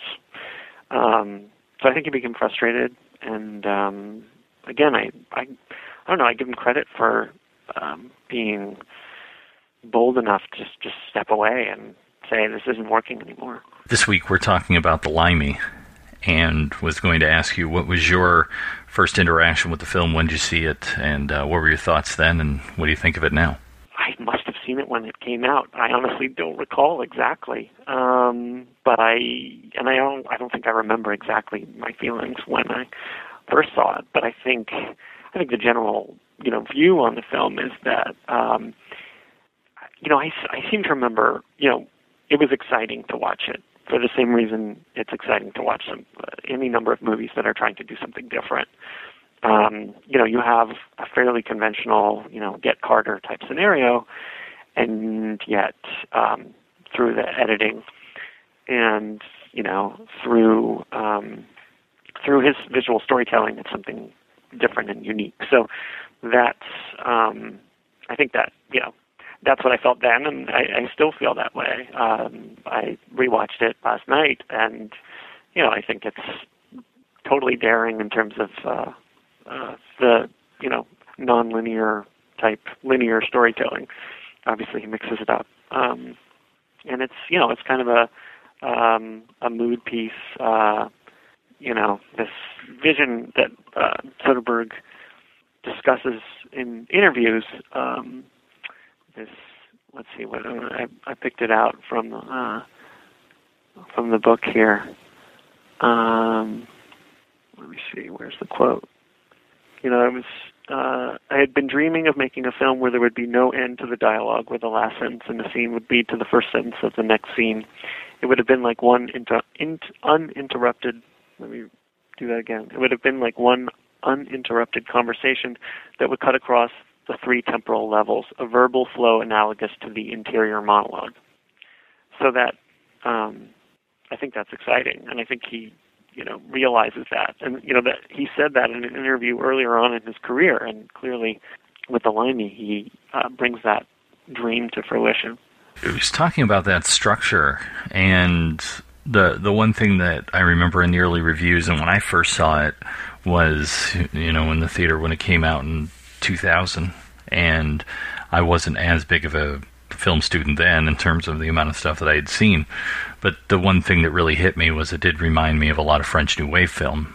And when you look at the interviews and the things that he said around the making and publicity of the film, how did he react to that kind of stuff, and his feeling? Was he deliberately trying to do those kind of things, or was he really going for something else? I think that the better inspiration comparison is Richard Lester, Hard Day's Night. I think that for him was an inspirational model, kind of freewheeling approach to film and to time in film. I think that obviously with the film's 60s, 70s references, there is this, dream of that, bringing that kind of influence to the film. And, obviously he mentions Alan Rene, who I guess is Alan Rene considered part of the French New Wave? I guess he is. Although, I don't know, I think as we think of, he's not the first filmmaker we think of, right? But definitely a filmmaker that played with time, played with chronology. So I think all those are influences. And it's interesting too, because that is, stylistically, even if you are talking about Richard Lester and Hard Day's Night, that's the 1960s. And then when you look at the casting of the film, Terence Stamp, Peter Fonda, Barry Newman, it's that era. It's that era of British and American film from the late 60s and early 70s, and that feeling of experimentation. What sort of things was he saying, or maybe even your own take on that casting, and in a way, like, what do you think he's trying to do there? Yeah, well, I think he's obviously trying to. I think he's trying to do two things. One is that the movie is a kind of about the disillusionment of the 60s moment, and an idealized 60s moment that may never have existed. So I think part of it is about disillusionment. Again, a recurrent Soderbergh theme. So obviously he wants to evoke that period with the casting and with the style of the film. So I think that's definitely a part of it. And of course the flashbacks being this actual 1960s Ken Loach film, Poor Cow. Again, is an obvious reference to this earlier period, but I think the film is not glamorizing that 60s period. I think it's as much about like the false hope associated with that period and the disillusionment that followed. There's a great line which I didn't remember the first time I saw it, but something about how the heyday of the 60s, it wasn't really the 60s, it was late 67 and 68, you know what I mean? So it's like really this finite period of time, and, people tend to romanticize it, and the film is obviously not a romanticized vision of anything. It's a pretty bleak, picture of these two men who've kind of failed on their dreams. Is there anything about the Limey that stands out for you when you look across Soderbergh's overall filmography as something that's different, or maybe a signpost to where he was transitioning, something new? Yeah, I think that period was definitely a period of transition where he was letting loose. I think Schizopolis is really the turning point, which is, I'll have to look at the filmography. How many years before Schizopolis? So, yeah, a couple years later. I think Schizopolis obviously is this small independent, film that he kind of threw together at the last minute. And then with the Limey, he's obviously trying to bring this to a bigger level, a more mainstream level. So I think that in some ways it is a turning point. I don't think without the Limey he could have made the Ocean's films, because in the Ocean's films he's essentially playing with chronology in similar ways as the Limey, but it's just more accessible in the Ocean's films. So it was, a sounding board, or it was a test. As in, I think most of his films are like tests for experiments that he's trying to work out. My guess is that the film doesn't work for everyone, but I think it worked for him and showed him that he could pull that off, and he could play with that and continue to play with that throughout his career. Thank you so much for your time. Okay, great.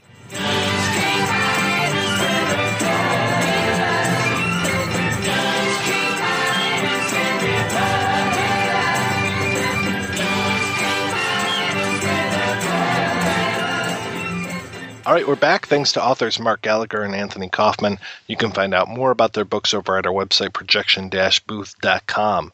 So this week we are talking about Steven Soderbergh's The Limey from 1999. So we've mentioned a few things as far as influences and things that we were reminded of as we were watching the film. But yeah, there's a whole lot going on with this one. And I know that, Rob, you mentioned Point Blank, and I definitely saw, that scene I was talking about earlier with him kind of slow-mo going across that wall kind of reminds me of Lee Marvin when he's kind of marching towards the camera in that never-ending march with the click of the click of the shoes. Man, I love that. Yeah. I love that freaking movie. I don't know why we haven't covered that one yet. Maybe just because I'm intimidated by it. Well, we talked a little bit about it on our episode related to Prime Cut. So we probably have to bring back our good friend to talk about Lee Marvin, because he's the big Lee Marvin fan. I bet you're a big Lee Marvin fan, aren't you? Yeah, me too. I love that guy. I also saw a lot of Get Carter in the film, which is kind of interesting because one of the early things, because apparently lem-dobbs had written this script or versions of it a long time ago, and one of the early things that he was thinking was it would be good to have Michael Caine in this, which I totally think fits as far as the whole idea of this almost being a Get Carter type sequel, even though I know that wouldn't be possible because of the end of Get Carter. But anyway, I really think that there's a lot of this, especially if folks haven't seen Get Carter, you need to. And I'm talking about the Michael Caine version. I wouldn't necessarily recommend the Sylvester Stallone version, though that does have a really good soundtrack. But the soundtrack for the original Get Carter is just as good. Just the idea of Michael Caine in this film. I've got flashbacks of Steve Coogan in The Trip, and and I'm tempted to kind of do a little Michael Caine right now because I could just hear be like, "Tell me about Jenny." Well, broadsheet journalists have described my impressions as stunningly accurate. Well, they're wrong. I've not heard your Michael Caine, but I assume it would be something along the lines of, "My name's Michael Caine." That is where you are so wrong. And you can look at my live video for proof, because that's the very thing I don't do. I say that he used to talk like that. Do you, Michael Caine? Okay. I say Michael Caine used to talk like this in the 1960s, right? But that has changed. And I say that over the years, Michael's voice has come down several octaves. Let me finish. And all of the cigars and the brandy don't let me finish. It can now be heard. Okay. I've not fucking finished in the back of the voice. And the voice now. I've still not finished. The voice. Because you're panicking. Because you look like you're about to bloody talk. Let me finish. Right, so Michael Caine's voice now in the Batman movies and in Harry Brown. I can't go fast because Michael Caine talks very, very slowly. Right, this is how Michael Caine speaks. Michael Caine speaks to his nose like that. He gets very, very specific. It's very like that. When he gets loudly, it gets very loud indeed. It gets very specific. It's not quite nasal enough the way you're doing it, all right? You're not doing it the way he speaks. You're not doing it with the kind of... And you don't do the broken voice, but he gets very emotional. Well, he gets very emotional indeed. She was only 16 years old. She was only 16... You're only supposed to blow the bloody doors off. That's Michael Caine. Well, as there are, 3 or 4 instances in here where Terence Stamp is using some of the Cockney slang. The first one is the best one. I'm going to have a butcher's round the house. Where you going to butcher? Butcher's up. Look. So as that's coming up, and there's a few other things, he's my new plate or my new China plate or whatever. Yeah. I'm thinking of Michael Caine and Mike Meyer in, the third Austin Power film, where they're having that whole Cockney slang, like the crazy, like taken off to the 11th level with their Cockney slang discussion, which was just fantastic. Listen, Dad, if you are going to talk about naughty things in front of these American girls, then at least speak English.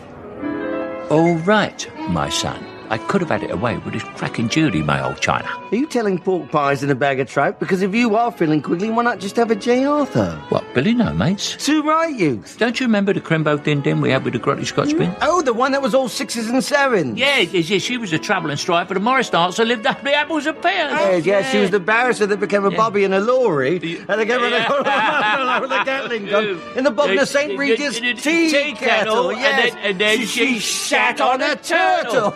Oh, God, we had some good times, eh? We had some good times, eh? Wonderful times. Good.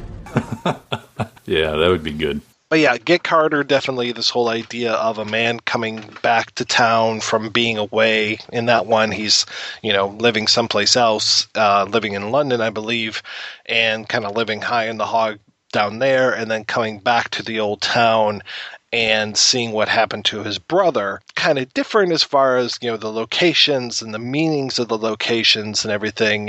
He's coming back to a very familiar place in here, whereas Wilson is coming to someplace completely different. He's that fish out of water now, but I can really see it as far as that investigation and just that you hurt a member of my family, now I'm going to hurt you, and that single-minded dogged pursuit of whoever did this, I'm going to find out and I'm going to take care of them. I did not get a chance to see Poor Cow. Tell me more about Poor Cow. Well, Poor Cow is Ken Loach's first feature film.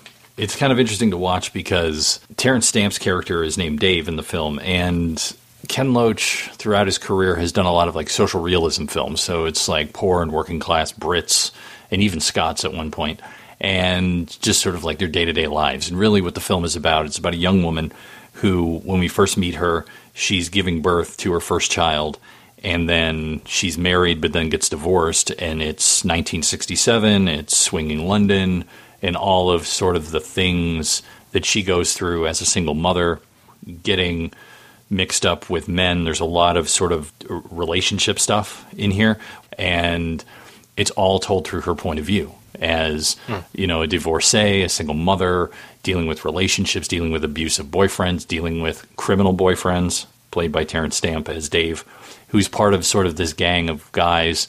And she, as you see through the various flashbacks in the Limey, they have a relationship together. He ends up going to prison. Well, the thing that's funny is how Soderbergh uses the shots and crops certain shots, especially the singing of colors in the film, where the child is actually a little boy. It's not a little girl. So I'm trying to figure out, he must have shot the inserts of the young Jenny on like old stock or desaturated it or something like that to kind of make it look like it was from that era. He's in there and he shows up several times where he ends up going to prison, and that's where you see him sort of like in prison and having the conversation, and those shots are used. But he's not really a main character, and his character is quite different than Wilson in a lot of ways. But what's nice, like I said, is that whole kind of idea of Eisenstein montage theory, that if you take this image and you put it next to that image, then therefore the two images together have a new meaning. And just being able to use that in a way is, I guess, kind of what I like about collage or even like hip-hop music in a particular way, where you can take two ideas that don't necessarily fit together in any sort of formal sense, and you can create a third meaning out of them by putting them together. It's interesting how Soderbergh uses that. I think it's a good film. I think it's kind of dated, but I would say that it really is sort of a early kind of like woman's lib kind of film, where she's trying to make it on her own, and she's having false starts, and she's standing up to abusive boyfriends and things like that. So I would say it's quite a good film. And I also heard from some stuff I read online, and I can't remember if this was on the commentary track. Unlike you had a chance to listen to the commentary track. I was too busy to listen to it again. That Soderbergh had a deal where he wanted to license these pieces from the film, but he didn't know exactly what he wanted to use until he got into the editing room. Mm-hmm. And I think Warner Brothers in the States owned the rights to the film. And they told him, well, you can't license the whole film. And he was like, well, I don't know what I want to use. And they're like, well, too bad. And then supposedly he either wrote a letter or he talked to like the head of the studio and said, if you don't let me license the whole film and then use what I want, I'll never direct a movie for your studio. And I don't know if that's true, but it sounds like a great story. Even if it isn't, it's a great story. Well, yeah, just imagine if Soderbergh, instead of Poor Cow, had gone back and used Superman 2 in some of those scenes of Terence Stamp. I mean, he could have, I guess, maybe gotten away with certain scenes out of something like The Collector, because The Collector was around the same era. It was like, 68, 69? But that one's a little more sinister. That's kind of like, Peeping Tom or something. It's a little more dark. What was the one where he had that crazy blonde hair? Was that Toby Dammit, or was that Teorama? Oh, yeah, I think that was Teorama, yeah. Okay, yeah. Which I want to do one of these days. I want to do a double feature of Teorama and Visitor Q. I think that would be a good show. Yeah, which of course would be Return to the Well, the Pasolini well, without, of course, all the fecal matter. Well, I think we get plenty of bodily fluids in Visitor Q. If it holds up to any Takashi Miike film, it'll definitely have a lot of bodily fluids. And it's just a matter of which ones and in what amount. Yeah. I mean, we talked a little bit about the influence of the new wave, and I think that this is a way of using the edit in a very particular way that's different than what Godard was doing in Breathless, or in even something like Père Le Fou, which I had already referenced, which is done more for humor's sake. In most of his films of that era, he was using it in that way. It wasn't using it like we were talking about to kind of have forward and backward and internal life, sort of emotional understanding at the same time that we see somebody talking. For example, that whole scene between Terence Stamp and Leslie Ann Warren, which takes place both outside, like on a pier when they're walking, and then also inside the house when they're sitting there talking. So there's this idea of taking one set of dialogue and putting it in two different places. Well, it just goes to show, I mean, the whole idea of Soderbergh, being an editor first, and then, he's been out of quote unquote the business, or at least not in the director's chair for at least a little bit now. Yeah, he's one of those people who say when they retire, they retire. I keep hoping that he'll be like a Kevin Smith or a Stephen King and just keep coming back. He's the one I want to come back. Kevin Smith, Stephen King, you go ahead. You can sit it out. If you want to retire, you go right ahead, baby. Right ahead. I really don't need to read another horrible Stephen King ending, and I don't need to see a sequel to Tusk. Thank you very much. Anyway, unfortunately, he's not directing right now, but he is still working. He's doing these amazing things over at his website. He's actually now doing experiments in editing, long form kind of stuff. He did basically a fan edit of Heaven's Gate. Speaking of Butcher's Hook, the Butcher's cut of Heaven's Gate, and then he took Psycho, the original, and the horrible Van Zandt version, and kind of did a mashup of those and some comparisons of how some things were shot. I mean, overlaying some things. The one nice thing about the original Psycho was so much of it was shot in, one shot, or like a shot reverse shot kind of thing. So you can almost cut back and forth between what was it, 98 or 96 version and the 60 version, like back and forth with, just having older actors talk to new, to old to new, and vice versa, which is just kind of an interesting thing that he did. But he's doing all these kind of fascinating things over on his website. So he definitely knows when it comes to, my point is, and I do have one, is that he knows his montage so much, and just the way that he's able to use that for this film is just incredible. And we talked about like the point blank thing with that, just that shot of him coming down the hallway, of Lee Marvin coming down the hall, and the clicking of the heels and everything, and the way that cuts when that finally changes from that shot to the next shot,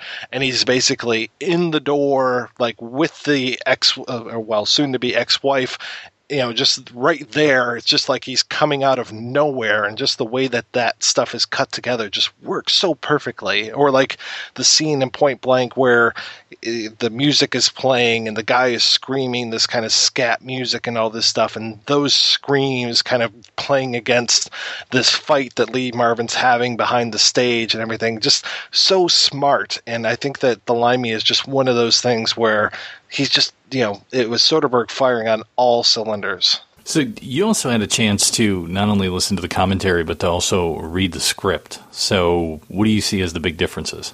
The script that I read definitely was not the early drafts. I mean, I talked about how Dobbs had written really early drafts of this thing, like back when Robert Aldrich was still alive. Lem-dobbs was trying to get a script to him, kind of thing.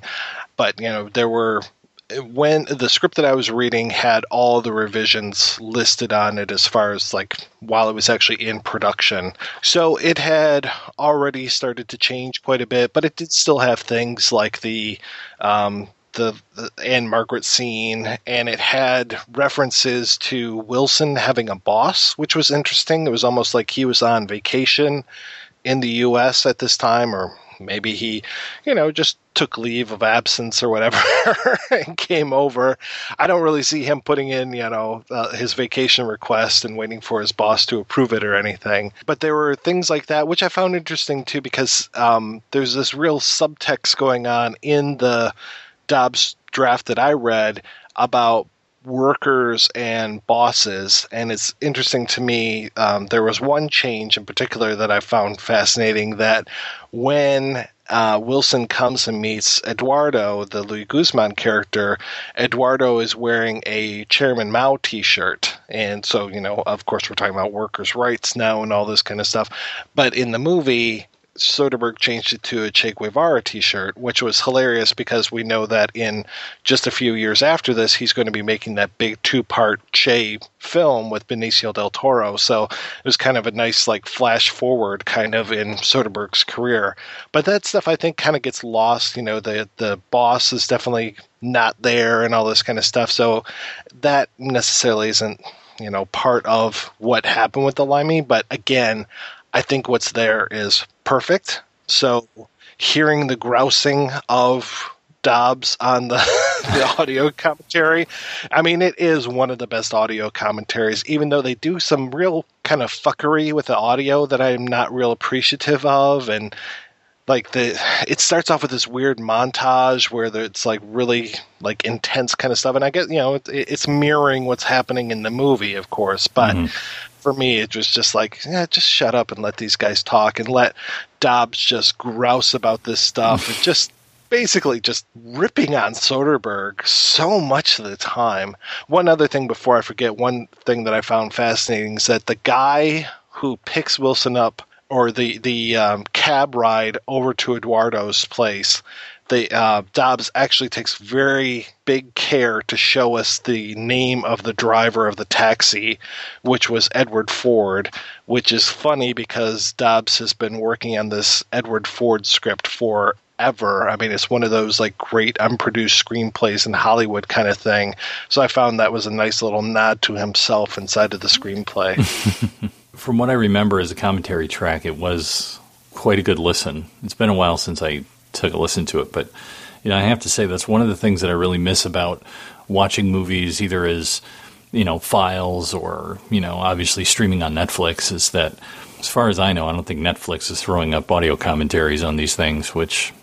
It took years and threats of lawsuits for them to even put captions on their films. So audio commentaries, I think, are a little beyond them just yet. Yeah, I mean, that's the one thing that I'm sad about is the physical media starts to go away, specifically DVDs and Blu-rays. Well, and to even go farther with Netflix, when you rent a movie from them, like I finally gave up the ghost and I'm not getting the physical media from them anymore. But when I was getting the physical media, and what kind of drove me away from them as my provider for those DVDs was that they would send you out these rental versions of films. So there were certain movies where it's like, oh, wow, I really want to see this movie and I want to hear the audio commentary. And then the disc would arrive and it would say rental version on it. You put it in and it's just the movie. That's it. Like, for some reason, I really liked the movie Hannah that came out a few years ago. And I was like, wow, I want to hear the audio commentary for this. This is awesome. And you go to, I mean, the special features are still listed on the menu and everything, but you go there and it's just like nothing happens. And I look at the disc and sure enough, rental version. I'm like, oh, you got to be kidding me, man. This is ridiculous. Frustrating. But yeah, audio commentary for this one, really good. And it's funny because at one point, Soderbergh, because Soderbergh and Dobbs had worked together before on Kafka, which I think I was one of like 5 or 6 people that ever saw that in the movie theater. I enjoyed it. I don't think too many other people did. And it's funny because the Limey is their second time together. And at one point in the audio commentary, Soderbergh's like, well, we'll work together one more time. And sure enough, they did. Dobbs worked on Haywire with Soderbergh, which I still haven't seen yet. For some reason, like somewhere around Bubble, I guess, I kind of gave up watching Soderbergh films. And now after he's retired, I'm just like, okay, I got to treat each one of these like a little special gift. I don't want to unwrap it too early because he's not going to keep making movies anymore. So I saw Contagion. I saw some of the other films, the bigger ones that were out. Of course, I saw Ocean's 11, all that kind of stuff. But, there are other ones where I'm just like, eventually I'll get to the Girlfriend Experience. But right now I just kind of want to wait. I'll see Side Effects in a few years. I'm stretching it out for now. Why? At least until Jowski has me watch all of Soderbergh's stuff for Geek Juice. Damn you, Jowski. Damn you, Jowski. Okay, we're going to take another break and play a preview for next week's show.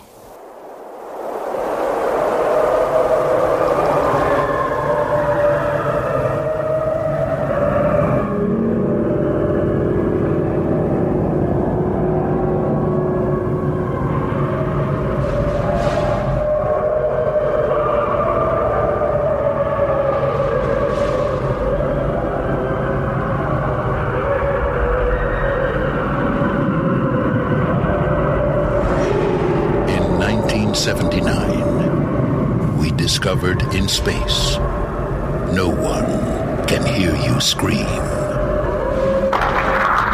In 1992, we will discover on Earth, everyone can hear you scream.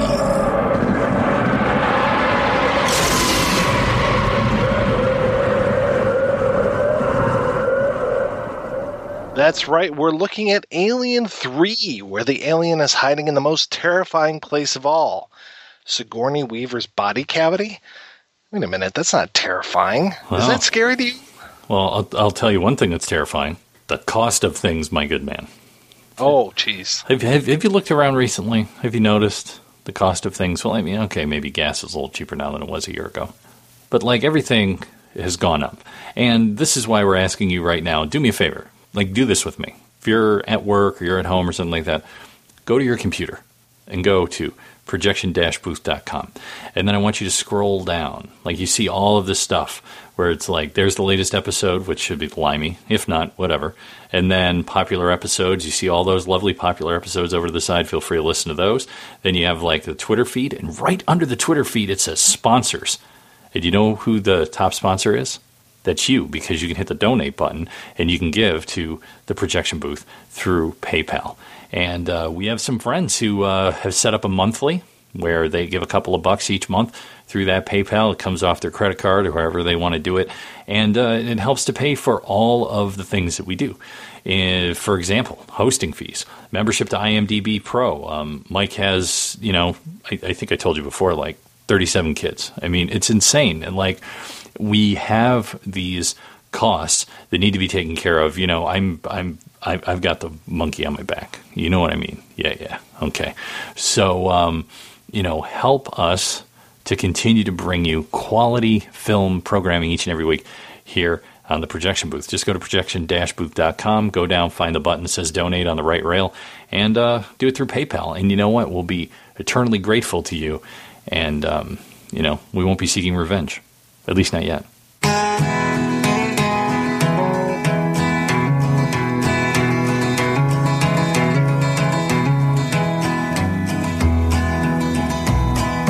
Yellow is the color of my true love's here in the morning when we rise. In the morning when we rise, that's the time I love the best. Blue's the color of the sky in the morning when we rise. In the morning when we rise, that's the time I love the best. Green's the color of the sparkling corn in the morning when we rise. In the morning when we rise, that's the time I love the best. Mellow is the feeling that I get when I see her. When I see her,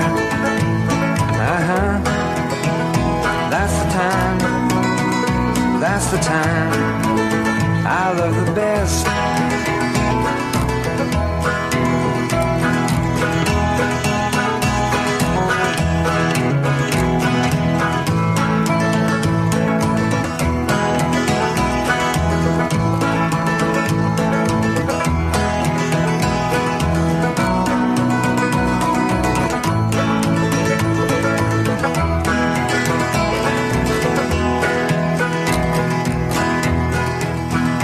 Freedom is a word I rarely use without thinking.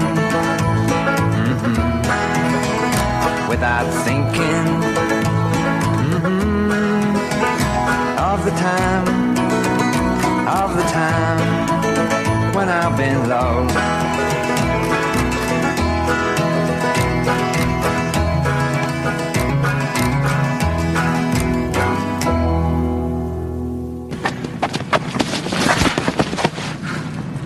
You come back down here again, Pop, and we'll kill you. You understand? This is private property. We will shoot you, fucko. Do you get it? Fucking old fart come down here, big, dangerous gun. Yeah, we're quaking. We're quaking. Shit. Hey, you come on back. You come on back and visit Trespass, okay? We look forward to it, asshole. Stupid English fuck. If you enjoy this show and want more people to know about it, head on over to iTunes, leave a comment, and rate it 5 stars. Make sure you like and share us on Facebook, and don't forget to follow us on Twitter. Just search for Christopher Media. Thank you in advance for supporting Christopher Media by clicking on the PayPal button and by clicking through to all the sponsors who support ChristopherMedia.net. Most importantly, we would like to take the time to extend an extra special thanks to you. Christopher Media could not exist without your support. Thank you for visiting ChristopherMedia.net, and thank you for listening. Christopher Media. Let's make some noise.